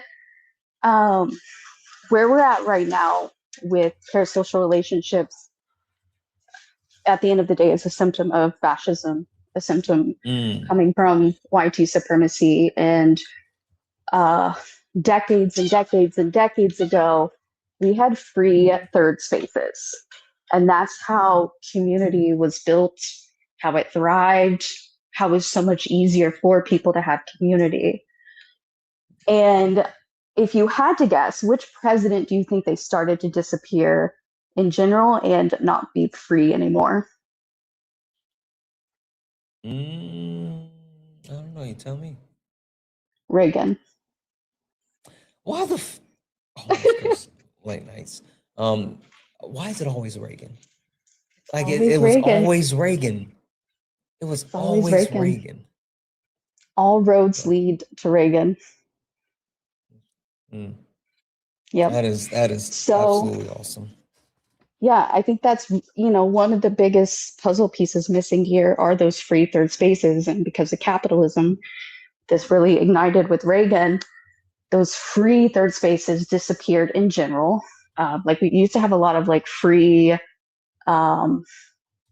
we call them springs. I'm in Texas, so in Austin, we have Barton Springs and free pools and things like that. Naturally, people would have for community. And then capitalism decided, one, to just take away things in general, and two, now they're not free anymore. So I mean, just think about a cup of coffee. You go out and that's $10. Not everyone can nor wants to spend $10 on a cup of coffee. And so now we're staying inside more. We're not getting out, and back to the root, fascism. Yeah. Can I also add that wasn't it? Oh, was it? Wait, Am I hold on, wrong? Ari. We still got a couple other people we have to get to. Sorry. I'm sorry. We have to make sure that we stay muted until we're called on, because I want to make sure we still got two other people that haven't gotten the opportunity to speak. So give me 2 seconds. 2 seconds. Sorry. I'm sorry. Are you all you good? I'm good unless you have, any other clarifications or questions. that's my main thing No. is Hold tight, because I'm going to sorry. wrap back around to you with a couple other Yeah. things. Rust Belt, coming to you. Rust Belt, you are in kind of an interesting dynamic, and I'll say this is more so like a personal aspect, because you are someone that mods for me, right? And you see how the actual parasocial relationships can develop in like these TikTok chats, the YouTube chats, but then also the Discord. What are your thoughts on like the way that people interact with not only like myself as a creator, but other creators in like these different spaces? And is there anything that you think people should be aware of when it comes to like something that you've seen in the time that you've been doing this with us? Let's see. You're kind of really low. How about now? How do I sound now? It sounds like you're getting better. Okay. I've noticed that a lot of people like you talk about yourself a little bit online and everything, and I've noticed that people like get the idea that they are your friend without actually you have no idea who any of these people are. And I've seen this not only here, but I'm involved in a community of people who follow dead shopping malls and retail history, and there are creators there too that people will kind of glom onto and act like, well, hey, this person should be my friend. And they try to get closer to them, and some of the creators out there are just so overwhelmed with just people that are like trying to talk to them and everything, and that are involved in your community, that it's impossible to like for them to like develop relationships with everybody in that community. But I think a lot of people don't understand that, and I think a lot of people should understand that. It's Why do you think certain people struggle with that? Maybe it's because of loneliness. Maybe it's because of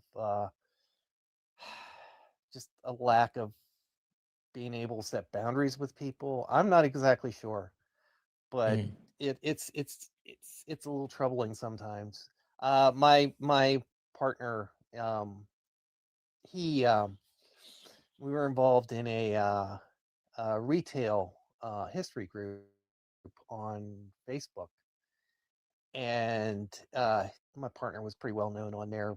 We do like some photography of places and like write up histories and things of stores and and malls and owners and companies, uh, all over the country. And he was pretty well known in there, and he was also a mod in there. And you gotta be worry sometimes, because there are people out there who, I want to put this as politically correct as I possibly can. There are people out there who, because of our cruddy mental health care system, that are not exactly not getting the help that they should be getting, and they'll take things wrong. And one time, my partner, um, this one guy started insulting people, and my partner timed him out, and the guy threatened the life of my partner. And we have, in the Dead Mall community, we've had meetups and such. We've gone to cities. This particular one, we were in Cincinnati, and we were having a meetup then, and the one mentally disturbed guy threatened he was going to show up there and he was going to assault. He said he was going to assault my partner. And that was about the time we first started dating at the time. And so it was a good thing he had me with him. Thankfully, the guy didn't show up. Right. But there's a lot of danger out there with some of the people. So you just have to, and definitely you should be careful of like telling people online where you're going to be sometimes, because especially if you're well known, that there are people out there who probably are people you should watch out for, and definitely just guard yourself a little bit about like oversharing too much, especially if you're a well-known creator, because it could possibly have some bad things happen. Yeah, no, absolutely, absolutely. I do think that it's super important to protect yourself at all time, and then understanding like how things can escalate as well. So like that's a great call out. I'm sorry that you and your partner had to experience that, but yeah, like absolutely. Okay, 1 second here. I think it's pronounced Ivory. Is that accurate? Ivory? Yeah, it is. Thank you. Sorry, can you hear me? Yes.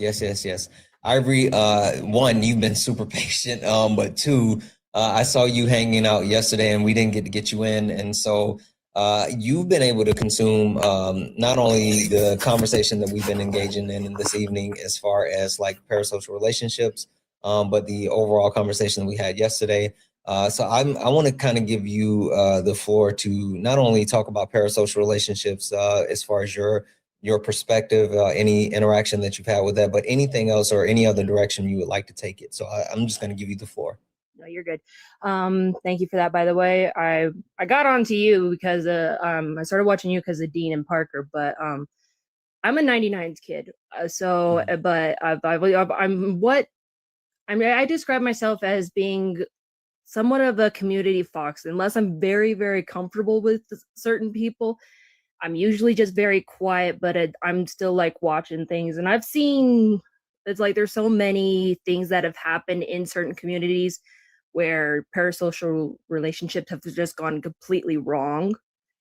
And it's like, if I see something like that, I just try to speak and just let it be known that it's like something needs to be done, because we just don't want it to go to the extreme lengths of, like one I can name off the top of my head is Selena, that Hispanic singer. Oh man, that's a great one. Yeah. Or Christina Grimm, the girl who was a contender in The Voice. She got killed, unalived by a fan. But overall, it's just like I've always viewed like the whole social aspect of it kind of like not to where I personally have ever put myself in a parasocial relationship, but it's just like I point them out whenever I do see them. Just because it's like one of my special interests has always been like the human mind in general, and the darker, and like how a lot of people, it's unfortunate that a lot of things usually just go towards the darker side pretty quickly, especially when it comes to celebrities, famous people, and things like that. I just find it really interesting because I always hear like everyone who's been on the panel tonight, like they have all their own stories, and it's like I always try to think of it from like also a informational giving, just because I feel like if you're uninformed, you don't really see the dangers. If that makes sense. Yeah. Sorry. Yeah. It does. I think there is absolutely something you said about like a lack of awareness, which can even more so be blind spots because you don't have the knowledge. You just don't know the things, right?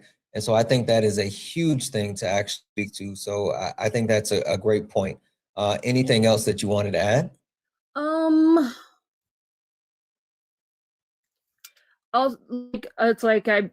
It's like I know that like sorry, I'm trying to word out my words and they're not wording. But like it's like I know it's probably a little bit more dark, but it's like I think that it's really important to actually touch on the fact that if you're not careful, things can turn bad. And it's like going over stories or anything else that someone else might have heard, just making sure that even in those instances, or just letting other people know of those kind of stories spreads the words of what's going on. Cause like let me think, like Swan, she was talking about like how she supports the Congo, how like you were saying how she supports the Congo and things like that. Because it's like I had heard about the other two that she kind of helps with, but I did not hear like much about like the Congo portion. So it's like I just think like sharing stories like that also helps give information out more and allows others to find out more information to where things can be more informed overall, if that makes sense. Yeah, no, absolutely, absolutely. And I think Swan absolutely made a great point about that, and making sure that you are well versed, knowledgeable, and have that understanding. So absolutely. All right, perfect. This is what I'm going to do. Just due to time, because late nights has shifted from 3 hours to 2 hours, I'm going to drop a couple of people down. I know that not everyone got a ton of time to speak tonight, but we will be doing this topic for the next 2 nights as well. So for the people that's on the panel, I'm getting ready to drop down. If you all would like to come back either tomorrow or Thursday, I will make sure to fast track you and we'll get you back in and get a little bit more of the conversation going. But Ivory, Rust Belt, Ari, Mr. Bright, Mary, I'm going to drop you guys down. Thank you all for coming up and spending a little bit of time up here on the panel with us and adding to the conversation. With that being said, I also want to say W's in the chat for Chewy. Chewy sent a $3 donation. Said, love seeing late nights again. Great topic. Chewy, thank you so much for that love and support. And I'm really glad to have late nights back. Really glad to have late nights back. Also, W's in the chat for Brooke. Brooke sent a $1 donation saying, great conversation topic. Brooke, thank you so much for that. And Brooke, how are you? Glad to see you back. Guys, if anyone else would like to support the live, you can do so. Cash App, PayPal, Venmo. Pay links in the link tree in the bio. Santana Speaks for You. Santana Speaks for You is the best way to support the live. Everything's accepted. Anything's appreciated. If you're over on YouTube, you can send a super chat and I will read that out. All right. So this is the panel that we're going to take it home with. And specifically, I want this panel because of the people that are on the panel. And I want to just, honestly, I'm just going to open up the floor. And I will start it to Amanda, and then we can start with Amanda. We can go Chelsea, Swan, Sean. I just want to open it up and let you guys take it wherever you want to go. We've been talking about like online communities and the positives and negatives. And tonight has been a heavy focus on parasocial relationships, and more so like how those can develop, the impacts that occur, and then like looking at it from multiple sides, the size of a quote unquote creator, where people is creating like a parasocial relationship with you and you don't necessarily know that that's what's happening. We've looked at it from the side as far as like the person that may, see someone and they're creating that parasocial relationship and they don't really know it. We've looked at it from a parent position, just all kind of around the board. But that's been a heavy focus. But I'm not going to put a guardrails around whatever you all want to talk about when it comes to online spaces and communities, whether it be tribalism, social outcasts, is, thinking about like, incel, red pill, black pills, those type of communities, groypers. And then, of course, online spaces and communities. You're talking about like, TikTok lives, Discords, 4chan, all those other stuff. So, Amanda, hi. Hi, friend. It's been a while. How are you? I'm tired. How are you? Yeah. I just got home from work. Yeah. Okay. Floor is yours. You can go wherever you want with it. I think online communities are amazing. Like I have been able to build a following through various different platforms and people who have my back and they love and support each other. And that's like the wonderful thing about it. But as somebody who was a content creator full time and is now still doing it, I also have to like warn people that the stuff that you hear on the internet is true. there are really scary situations that happen. I had a stalker from Washington who is now finally facing charges, and that's something that I didn't talk about too much except for a couple years ago.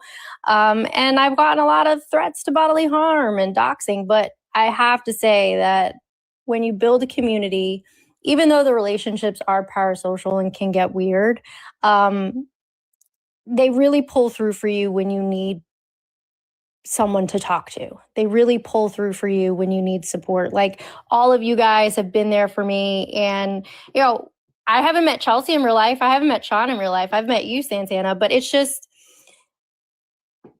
a great feeling to feel like you're a part of something, but that part of something can also be scary. It is, especially when you can get into like these kind of weird situations where like you think based off of like how people interact with each other online, and then you get into a real life and either you get thrown into a situation where it's not what you thought it was, or like someone had nefarious beliefs, and then like just talking about the expansion of like possibility of harm. It's so much. Chelsea, what about you? Floor's yours.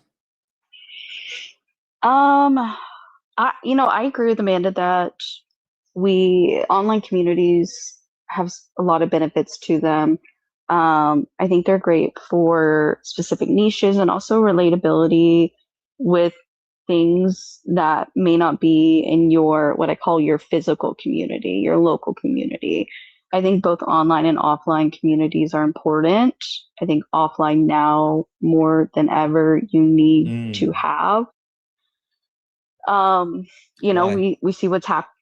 I would say, for example, what has been happening in Minnesota that obviously has been happening in other cities when you need more local resources. For example, there are immigrant families who don't, or in non-immigrant families that may be profiled in that way, that don't feel safe leaving their homes. So having that physical community, one for them, and then for us, building that community so we can help them buy things like groceries and help them run errands. That's just the immediate, quick example that I have off the top of my head. Yeah. Okay. That's like that's portion of it's a portion of what I want to talk to about, and I'll just say it. Sean, I was gonna more so force you to answer that part too, but like I think that's super important, and like being able to, because I think online communities and spaces are super important. And I think the reason why I really wanted to focus on like the parasocial conversations tonight is because in order to get to a place that I want us to be able to get to, which is being able to mobilize our online community to help in real life, we have to worry about those pitfalls, which those pitfalls can absolutely be parasocial relationships. So, all right, cool. 1 second. Swan, coming to you. What do you think? What do you have? Like about the benefits of these? Wherever you want to go with it. I think one thing I guess I would say is that I think you kind of learn as you go along, in terms of like combating that type of thing, keeping that from happening is going to happen. I think, especially if you have like a larger following, if you have a platform that's growing, is going to happen. But I think in addition to boundaries, I was talking before about boundaries, how I set those in my space. And I mean, I've one time went relaxed on my boundary, but that I think was necessary in that moment for that woman that needed to let out what she needed to let out. But I think the other thing too is using like the different features on different platforms, right? Block, mute. Like if those are things that you need to do in order to protect yourself and your space, then do so. I also would always recommend that you have a group on the back end that you can talk to and that you can trust. I think you can set like expectations and boundaries with that group on the back end. But then when you have that group on the back end, I think more people together are able to share information about like somebody that might be dangerous or somebody that might come in and intentionally try to sabotage your platform, or somebody that's been known to cause harm on the app. I think that's something that's really important too. But yeah, the features. Listen, if you can figure out how to block somebody, block them. If you need to mute their comments, mute their comments. If you need to send their DM to the whatever Garajo land or something like that, then do that. You know, I think that's important too, is understanding how to navigate the particular platform that you're on, so you can protect yourself that way as well. You don't even have to engage. Yeah, no. Listen, I think it's super important to be able to protect your peace. And while I may engage in like some inbox trolling because they love hopping in my DMs, my favorite thing to do is like talk trash a little bit, and then I say, "Hey, you want to see a magic trick?" And then I immediately block them before they can reply. So there's nothing wrong with that. Nothing at all. Nothing at all. Debbie's in the chat for I know I'm gonna mess this up. Sobian. I think that's how you pronounce it. Sobian. I think so. W's in the chat for the $3 donation saying W. Say it again, Sean. Siobhan. How is that Siobhan? Just don't worry about it. It's Siobhan. Okay, W's in the chat for Siobhan. All right. W's in the chat for Siobhan. That's my bae. Oh, yeah. Got it. Never mind. I don't know why. Okay. Got it. I'm tired. W's in the chat for Siobhan for the $3 donation saying W Cadre, Cadre mods. Absolutely. Irish Phil. Yes, I know. For some reason, you know what I was thinking? My mind always goes anime. Anyway, W's in the chat. Thank you so much for the $3 donation, Siobhan. I really appreciate it. Sean, floor is yours. We've been having like kind of a really robust conversation around like the online communities, parasocial relationships, protecting yourself, boundaries, all of those things. You know, I always defer to you with any type of knowledge that you want to bring to the conversation. So I'll give you the floor completely, but I also want to put the emphasis on you as well, because like once we get towards, you know how I run late nights, once we get towards like the end of it, we start talking about solutions, and that connecting and building is something that I want to heavily lean on because I really want to start talking about like how do we make this online stuff offline and like really help people like more than we do online. So if you have anything for that as well, you know, I'll take it. Yeah, but I want to address a couple things first. Whatever. I let a lot of stuff slide in here.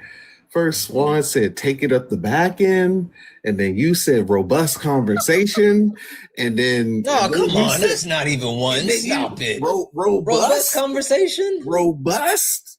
After that's a take reach. it up in the back stretch. end. That's a stretch. Yo. No. And then you said if you got anything, I'll take it. Hey, yo. Hey. Oh. Okay.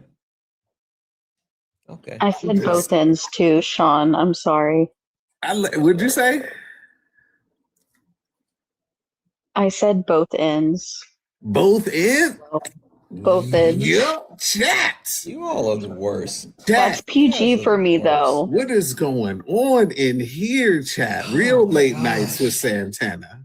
Oh my gosh. Oh my goodness. This is not BET Uncut. We are just talking about the issues. I'm just pointing it out. All right, so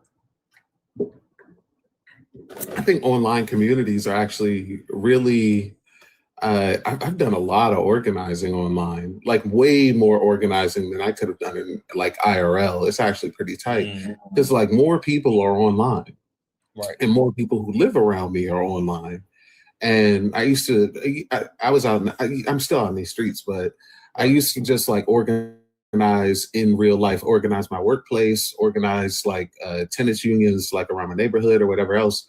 But I find that like when I'm online, I can meet people who are like maybe 20 minutes away from me, that if I were to organize something like at my job or just around my neighborhood, I would have never organized with that person, but we're building things with each other. I joined what was my first ever like online organization thing that turned from a parasocial relationship to an in real life relationship was joining the Socialist Rifle Association. That was a parasocial thing at first. And then where'd Amanda go? She dropped earlier. I didn't know what happened. Oh, I didn't see that. I love you, Amanda. But no, I think it's a really good tool for organizing with people who are around you, because you could set things up a lot easier. You could put schedules together a lot easier. For what? What's with the aspect of like, because that's listening to you, then I've genuinely been thinking about like, I feel like we do a lot of good online, but I feel like there's just so much missing by like not doing it in real life, even though I understand the ability to like gather hundreds or thousands of people all together at one time, and then at a moment's notice say like, hey, this person, is facing eviction or whatever. Can we do this or can we do that? But for some reason, I feel like we're not doing enough, and because we're not doing it. I don't know. Maybe I'm tripping. No. I hear you. Like I wasn't even talking about like the stuff that Swan be doing or the stuff that other people be doing. I ain't gonna say no names, but I do love the niggas. But I ain't gonna say no names for reasons that everybody on the panel know. Like they be doing good work, like actual good work, helping people keep their house, helping people keep their kids, helping people. I've actually seen that, people writing letters to places so that their kids won't get taken away. Doing mutual aid for a person who's in a hospital or needs groceries, whatever it is that you need. Like that shit is like that, like for real. But I'm just talking about the ability to organize locally. And still not even just organize with people who are across the country or in a different country or whatever else. I have organized more online with local people just by doing shit, just by like saying shit. Like when one of the big things was in December, around November, December, I was on Solids Live all the time, and I was talking about we need to go to do karaoke, we need to go to this bar, we need to do this, we need to do that, whatever, blah, blah, blah. And there's people hitting me up who are around my area, like, hey, can we meet y'all at this bar? Hey, can we this, can we that, can we that? I've done things in real life with those people that help them organize their workplace. I've done things in real life with those people that help them organize tenants unions. I got them to join organizations. Some of them joined the Socialist Rifle Organization with me. We create organizations around me. I had an organization that was around me for a little while that started in 2022. I ended up leaving that organization for creative differences. I'm gonna keep it corporate. But I did a lot of organization for that org online. And I was like, hey, we're gonna meet up here.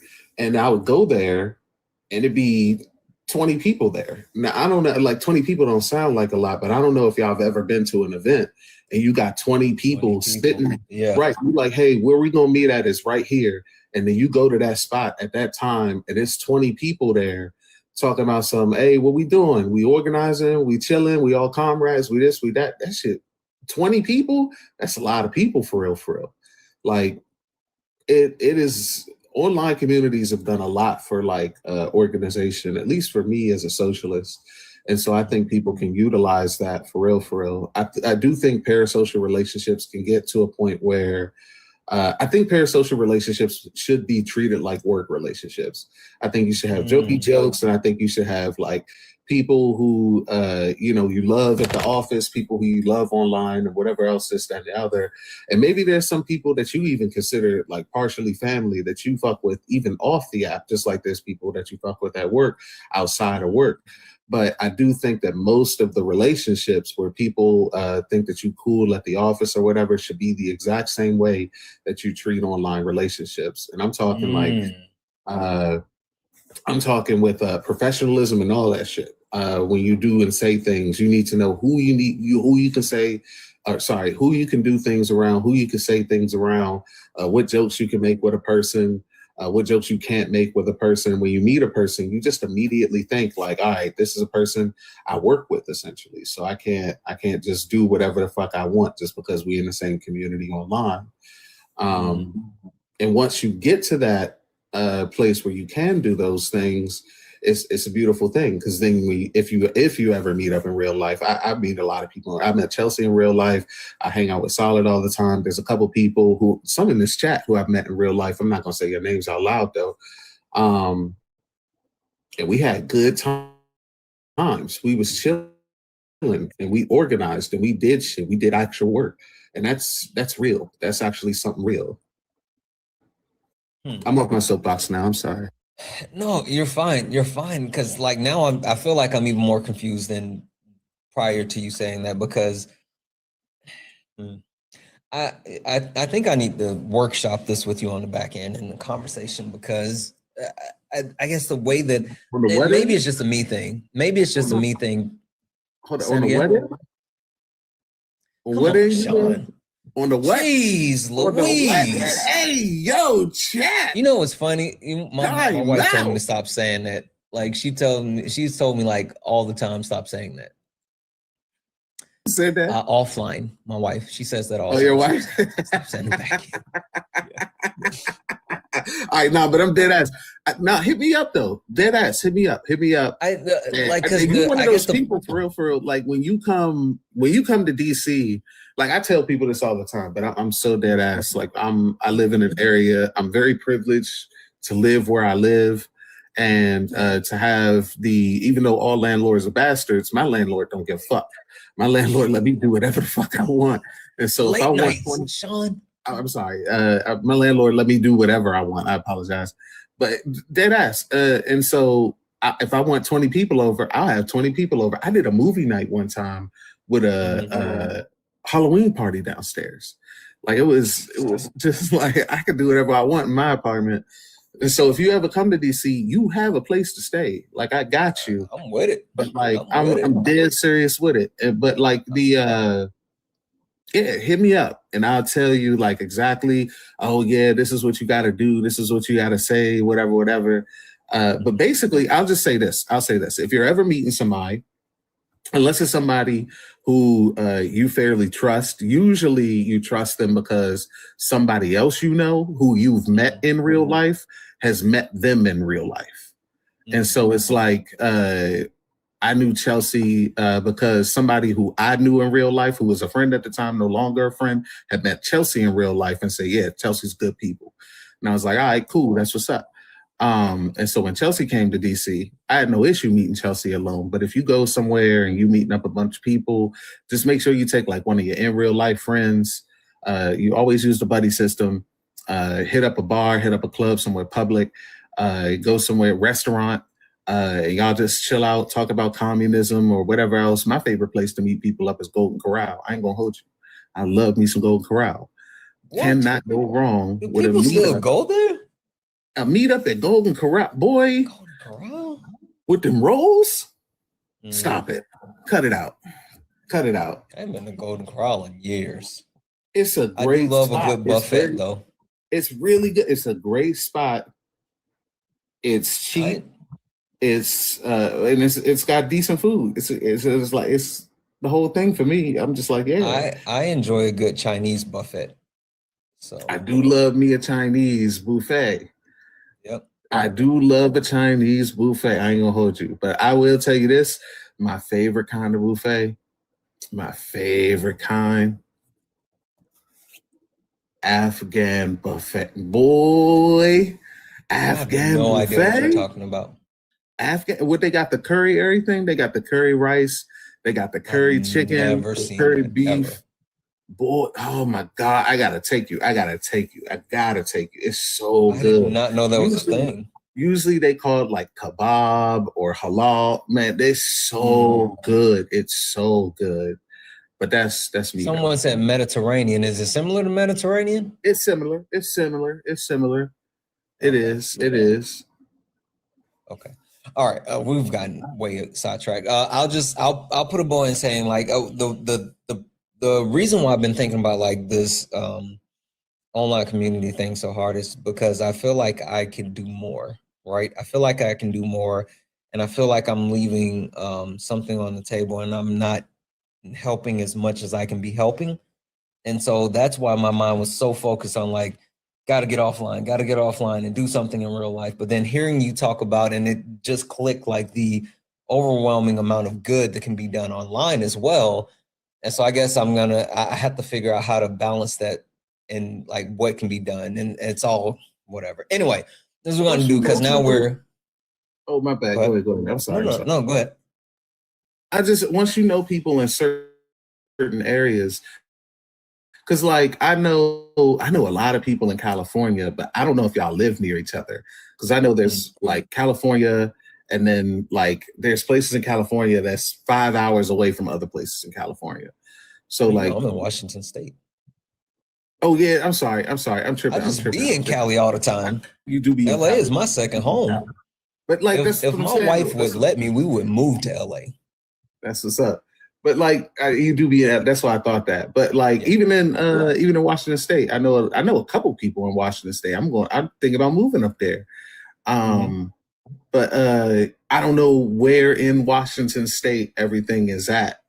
But once you know things about your state, once you know things about like where people like to hang out or what's in the middle spot for everybody, because if you're an hour away from somebody and both of y'all drive halfway to like meet each other and there's like good spots halfway in between both of y'all, it's a 30-minute drive. And that's a 30-minute drive, but to hang out with some good people that you really gonna do some work with, that you're gonna organize some stuff with, like, I think that's, for me, it's worth it. I'll drive 2 hours to go meet up with somebody. I'll drive all the way to Baltimore and meet up with somebody and be like, yeah, let's do whatever. But, you know, Solid don't always want to come through, so. Solid seems like he takes a lot of naps. Solid got kids. Laugh at that nigga Solid. He got some kids. Nigga, you got kids. Okay. All right. Let's do this. I'm just gonna open it up to all three of you. Anything else? Swan, you always putting your hand up in the chat. Swan, just come off mute. What are we doing, Swan? I don't know. I just feel like I'm interrupted or something. But I do have a question from Black Jesus. Black Jesus is wondering if you would follow them back and if you would do brunch with my creator with them. Don't answer that, Santana. I got to talk to you on Discord. Mm-hmm. I will say I am a little funny about following Jesus. But a religious brunch? Wait, Petty said no. I see what you did there. Nah. I see what you did there. I see what you did. That was clever. Baby Jones or Q texted Petty and I and said, ask Santana to follow Baby Jesus, Black Jesus back. Sorry, he has so many names. I follow his actual account. Don't say. Wait a minute. Black Jesus set me up. His name is Q. Nah, he didn't set you up. It's Q. That's Q. I know it's Q, but he asked. Well, he used to have Baby Jesus as his account like a long time ago. So, and Q stayed with me in Houston, and that's like another parasocial relationship. So I've known Q for a long time, so I get all his names mixed up in my head. Now, Q is good people, but I got to talk to you about something about Q later. It's nothing bad though. Ooh, you in trouble. You in trouble. All right. W's in chat for Gene for the one. Said, I don't kink shame, but what's your fascination with back end lately? Whatever, Gene. Get out of here. Thank you, Gene. That's what I'm saying. What's going on? Block Gene. Like, holy smokes, he's been up forever. Anyway, we're over time. We're way over time. Floor is completely open.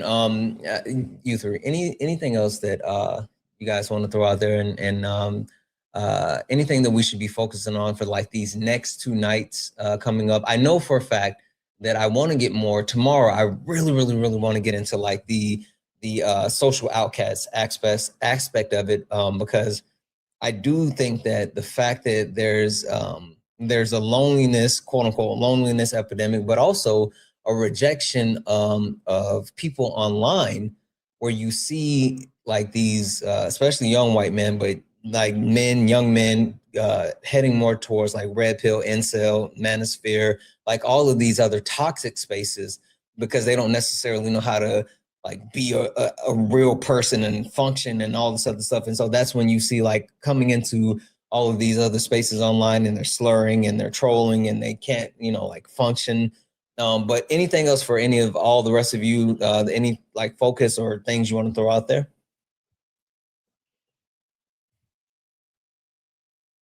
If nobody, go ahead, Swan. Oh, I was just gonna make a joke. I was gonna say, y'all know we gotta get talking about midterms and everything, but I was just kidding.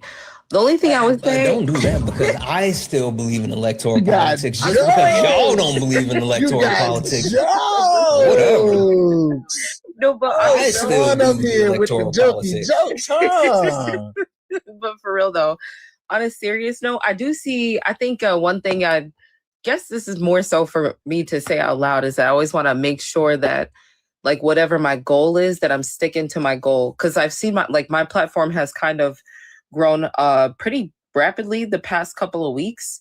I've gotten like a lot of followers and things like that, but I think it's really important for me to make sure I remember why I'm doing what I'm doing and stay grounded in that, and to not get caught up in the, I guess the hype of things, where you have people who are performative. Connecting yourself to performative people can be dangerous. So yeah, that's the only thing I wanted to say. But yeah, that's it. Like Solid. We're gonna throw Solid on the bus. Solid performative.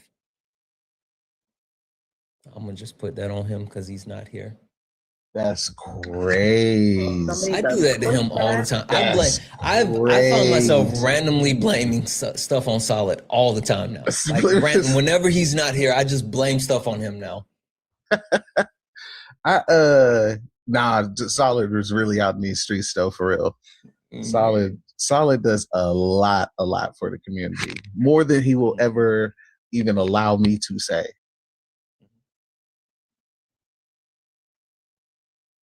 Sean, Chelsea, anything else from either one of you? Yeah, I'll go next and let Sean end it, because I'm sure she'll have some great back end information for everyone. Anyways, so really, I'm pretty. That's really PG for me. Sean can confirm. That's I almost said the N-word. And Sean, no, I don't say nope. Say it. I will say it with you. I know you will. No, thank you. On three. No. God dang. Not me. So one thing I'm going to leave everyone with, and I talked about it a little bit, was really thinking about how we used to have free third spaces. Like, think about that as you navigate your life when it comes to figuring out your offline community, your physical community, and try and find a third space. And I also want to kind of integrate into your topic two things to think about. One of them I talk to Jeff about all the time, and that is dopamine. I have this thing where I talk about cheap dopamine and luxury dopamine. A lot of these ops come up on everyone's panels, and we see the same ones. They make multiple accounts, blah blah blah. They're getting their cheap dopamine hit, which is that like quick instant. No lie, I had a young guy on here last night, and he had engaged in the trolling, and I kind of like wrapped my arm around him and brought him in and like wrangled him a little bit and pulled in the trolling stuff. And so he was actually on the panel last night, and he was telling me about trolling, and he was like, apparently like there's a online trolling community and all this other stuff. And I was like, what's the point? He said we do it because we enjoy the dopamine rush. I was like, what? I didn't know that was like an actual thing. Yep. That's crazy. There's a book, Healthy Brain. Oh crap, what is it? If anyone is interested in a book learning about dopamine, it really opened my eyes even more to like screen time. And I call it screen time. I don't say social media. I call it screen time. Healthy Brain, Happy Life. Really good book. Highly recommend it. And again, I call it the cheap dopamine. They get that quick rush and then it's gone. That's like you waking up in the morning and you scroll and you get that quick dopamine rush, but then it's gone. Whereas what you want is that luxury dopamine, which is community, physical community in person. Yes, online is great, but also in person, offline community is even better for that luxury dopamine. And there's other ways that you build luxury dopamine, but I just want to leave that trinket of information is dopamine hits that people are getting, the cheap ones, which is not sustainable. I do eat sardines, Patty. That's great. Next, let's not get into that. Maybe that's a call out live or something. I'll try Dopamine. first. Love that. Internet safety. I think that should be talked about. I don't eat bananas and cottage cheese, Mia. Internet safety, like one of my biggest things is not posting in real time. Oh yeah. Yeah. You know, and kids too. My wife is super funny. So I made a video that I was gonna post, and I gave a little bit too much away, I guess, in the video, and she was like, "Nope, can't post that." Like she's super cautious, more than me. Like I'm very, not necessarily unaware, but very much like I give everybody and everything like the benefit of the doubt. And so I don't necessarily think the worst thing in any situation. And like looking back on it, if it wasn't for her, I would be like, people would know like my exact location at all times if it wasn't for her. Like I give away way too much. Yeah, and look, there's this line of like, it's easy for us to find people online. Coming from my career, my corporate life, before I was laid off last year, I've had multiple pages on Google. I teach Pilates, my schedule's online. Like I know that there are some things I can't control that are out there, but I can mitigate the potential harm. Like I said, not posting in real time. Like if I go out with friends or if I'm going out of town, like God, like y'all gotta not post if you're going out of town and posting the resort you're at. And like people are crazy. And once you learn about the dark web, like with kids, there are two really great podcast episodes. I say great, not in a great way, but like I don't post kids ever. Like I don't post my niece or nephew. If I do, it's on my private Instagram where I know everyone that follows me. And even then, like statistics, blah, blah, blah, I won't get into all of it. You just really have to be careful. And I think internet safety should also be a part of the conversation. Okay. Good call out. All right. Really quick, W's in chat for Madison for the $3.79 donation. Saying thank you for having me up, Santana. Appreciate everything that you do. I appreciate the support and the love. I do. W's in chat for Madison. Thank you so much. Sean, bring us home. What do you got? When it comes to talking about the especially incel community and the red pill content that has been plaguing, I guess, young men, especially online. One of the big things that I like to talk about, because I just noticed the thing the other day about the dopamine, and Chelsea was like, "Oh my God, yes!" I was telling Jeff about this whole thing about the dopamine, and I noticed that. I think that when it comes to red pill content, especially red pill, I'm not going to get into the history. The point, because I know a lot about red pill, so I always want to start at the beginning, but I know I'm not short-winded, chat.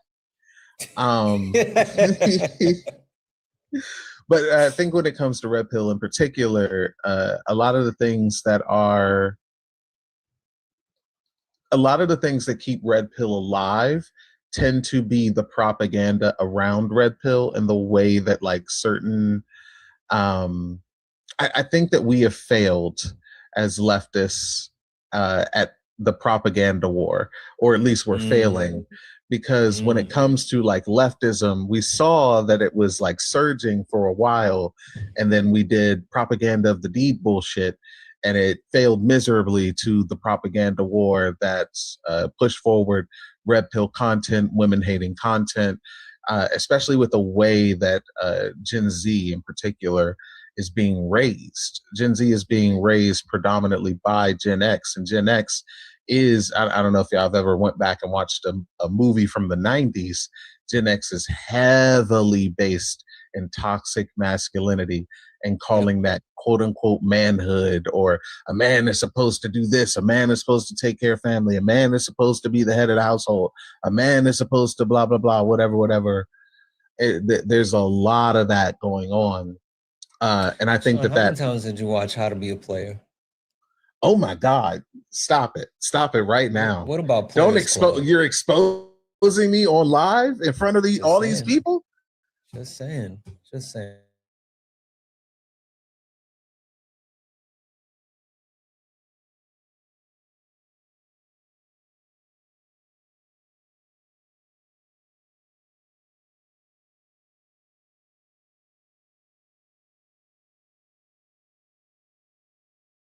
And anyway, in front of all these people. But all of these movies, all of these Players Club, yes. Oh my goodness. Oh my goodness. All right. We done. But it's centered heavily around like men are supposed to do this, women are supposed to do that. This is how you become a man. This is how you do this. Even in movies that were supposed to be uplifting, like Boys in the Hood, it was still the message of if you a man, you supposed to take care of blah blah. That whole thing is just heavily based in toxic masculinity, and Gen X was taught that. They espouse that, and they teach their kids that. When you hear the arguments from Gen Z, that's what you hear. Men are naturally this, women are naturally that. Women can't do this because of they're naturally more emotional. Women want to do more with the kids while men want to go outside and work. That's what they say. A man is supposed to take care. I talked to this dude the other day. And he said that he wanted to build a house for his future fiance. Didn't have a girlfriend, didn't have nothing, but said that he wanted to build a house for his future fiance. Had no idea what digging permits were. Like it is not about education. It is not about. I love Gen Z. But the way he that gonna Gen go Z, out with a shovel and a bag of cement. Think he gonna go ahead. What are we talking about? Jeez. As soon as he hit a clank, be like, I hit a pipe. Be like, you hit the whole yard. Crazy work. Did you get the digging permits? What's like, that? Who flushed the outside? Like, that's real for real. but not all jokes aside, like dead serious, Gen Z is predominantly being raised by Gen X, who had these messages within movies that men are supposed to be X, Y, and Z, and women are supposed to do A, B, and C, and that is the role within the household. And don't get me started on how it's supposed to look when it's Black love, and how you're supposed to overcome all adversities, and those adversities is men cheating, because men are naturally wired to cheat. And so Black women are just supposed to stick by Black men who are naturally wired to cheat and be like, he's working on it. All we got to do is pray together. All we got to do is whatever. And he running around on, bruh, it's nuts. It's absolutely nuts. But I said all that to say, not to make everything seem doomer, but I said all that to say that propaganda really did hit. When someone is being told that, especially in their formidable years, and they're watching the movies that their parents, Gen X, grew up on, like Booty Call, like Players Club, like any other movie from the 90s. I usually name Black movies, but there are white movies like this too. How to Lose a Guy in 10 Days. Like there are like all of these movies centered heavily around masculinity and toxic masculinity at that. When they see those things in their formidable years and they see their mothers and fathers acting the way that these movies act out, they really do think that you're supposed to do these things. And you can hear it within the arguments that they give. And whenever they make us crash out and whatever else, they got, like, think about this. They have uncles at the dinner table telling them that there's a deep state and that there's a hollow earth and all of this other stuff. And the Illuminati is real. The ice wall, yeah, the fishbowl theory in their formidable years. And so when they trigger us and make us go crazy and make us lose our minds, they think they're doing something. They really think they're doing the work. Oh, wait, Sean. I don't know if you saw this, but I got something for that now. I don't know if you. What's this?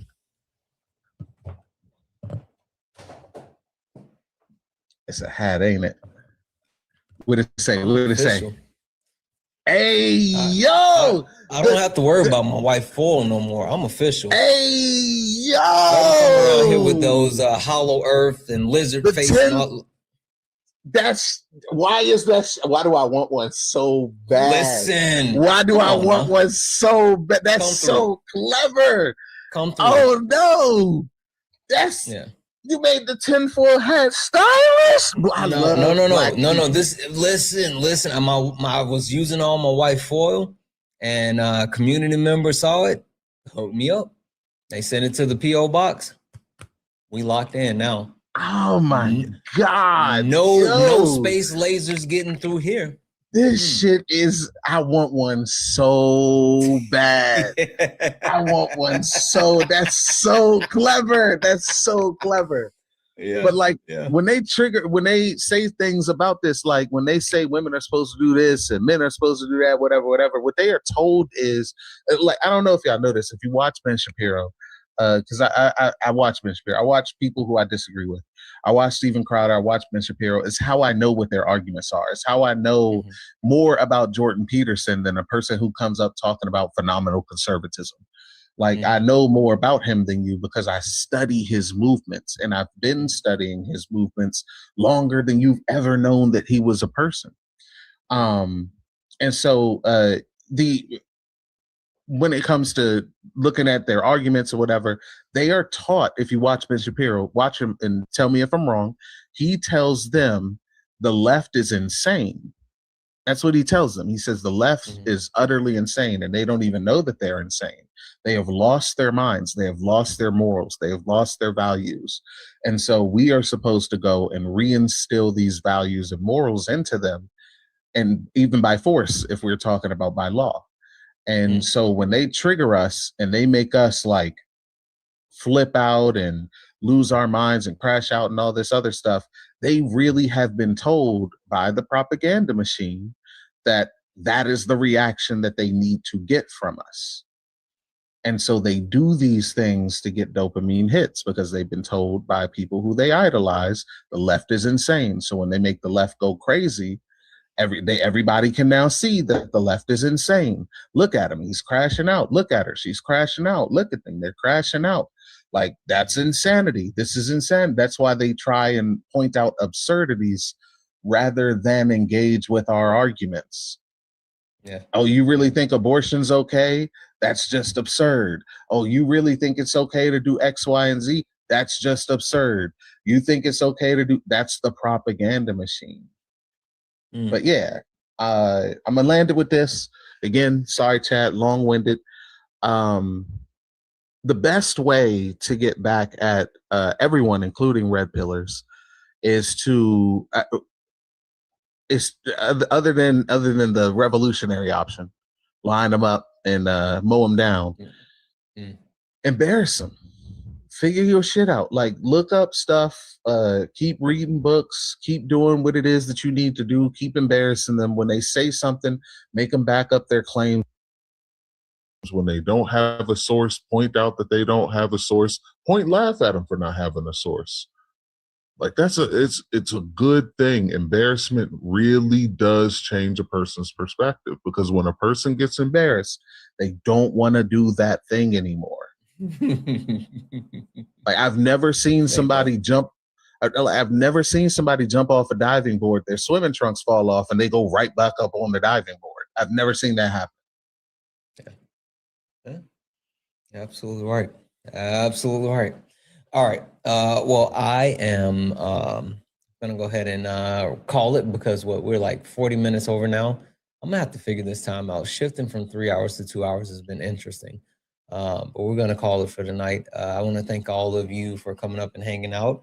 And you know, if any of you are heading out to the store tonight, don't forget to grab me some Dental Dam. Boom. Pick up that Dental Dam. Guys, we're going to get out of here. We're going to get out of here. We're going to get out of here. We're going to get out of here. Gonna get out of here. W's in the chat for Chase. Chase in a $5 donation. I was curious how much you want to get into online safety amid the extreme ends of social media, such as witch hunts, doxing, and manipulation, as well as protections of VPN privacy settings, searches, and takedown requests. Chase, like that's all like prevalent. W's in chat for Chase. Thank you for the $5 donation. But yeah, like all of it, we can do all of it. Like seriously, if you want to come in and add that perspective, let's do it. You know, you're welcome. You know, you're absolutely welcome. He said, "What'd you hear?" I didn't say nothing. I don't know why. What are y'all talking about? I didn't say nothing. I didn't say nothing. You have to lick it before you stick it. We got to get out of here. Yeah. This ain't your regular panel, nah, we speak the truth. Late nights with Santana and Mama Jones watching, better keep it clean. Let's go. Late nights, truth in the convo. Everybody get a seat at the table. From the block to the books, we mindful. No screaming, just dreams in the Bible. One mic, one voice, we build bridges from the heart of the hood to the world's big issues. Politics, pay, different cultures. But the real ones listen before they rebuttal. Late nights with Santana. Yeah, Mama Jones watching, so keep it grown. Ain't about flexing, this is purpose zone. Santana hold it steady when it might get hot. But we ain't here to fight, we here to connect the dots. Yeah. Hey, guys, night 2, it's in the book. Night 2 is in the books. It was good. I promise you, I'm gonna figure this time thing out. I'm trying to. I might have to put a clock back in front of me and start running the timer or something. I don't know. I'll get it down pat. I promise you. But thank you guys for hanging out. Seriously. I think Swan is probably. I'm willing. I didn't even ask the question, but I'm willing to bet Swan is going live. I'm like a 95 billion% sure Swan is going live. So guys, go over and show Swan some love. Santana Ray, go over and holler at Swan. Get over there. We will be back in the morning for some debates, sparring, and then 1,000%. And we will be back tomorrow evening for Late Nights with Santana Night 3. So if you didn't get the opportunity to join the conversation tonight, get in the box, especially Chase, if you're listening, I would love to have you join the conversation. Love to have you join the conversation. Anyway, guys, we're going to get out of here. Thank you all. Thank you all for a wonderful night. Thank you for all the gifts, the taps, the likes, the shares. Thank you all for hanging out. Thank you all.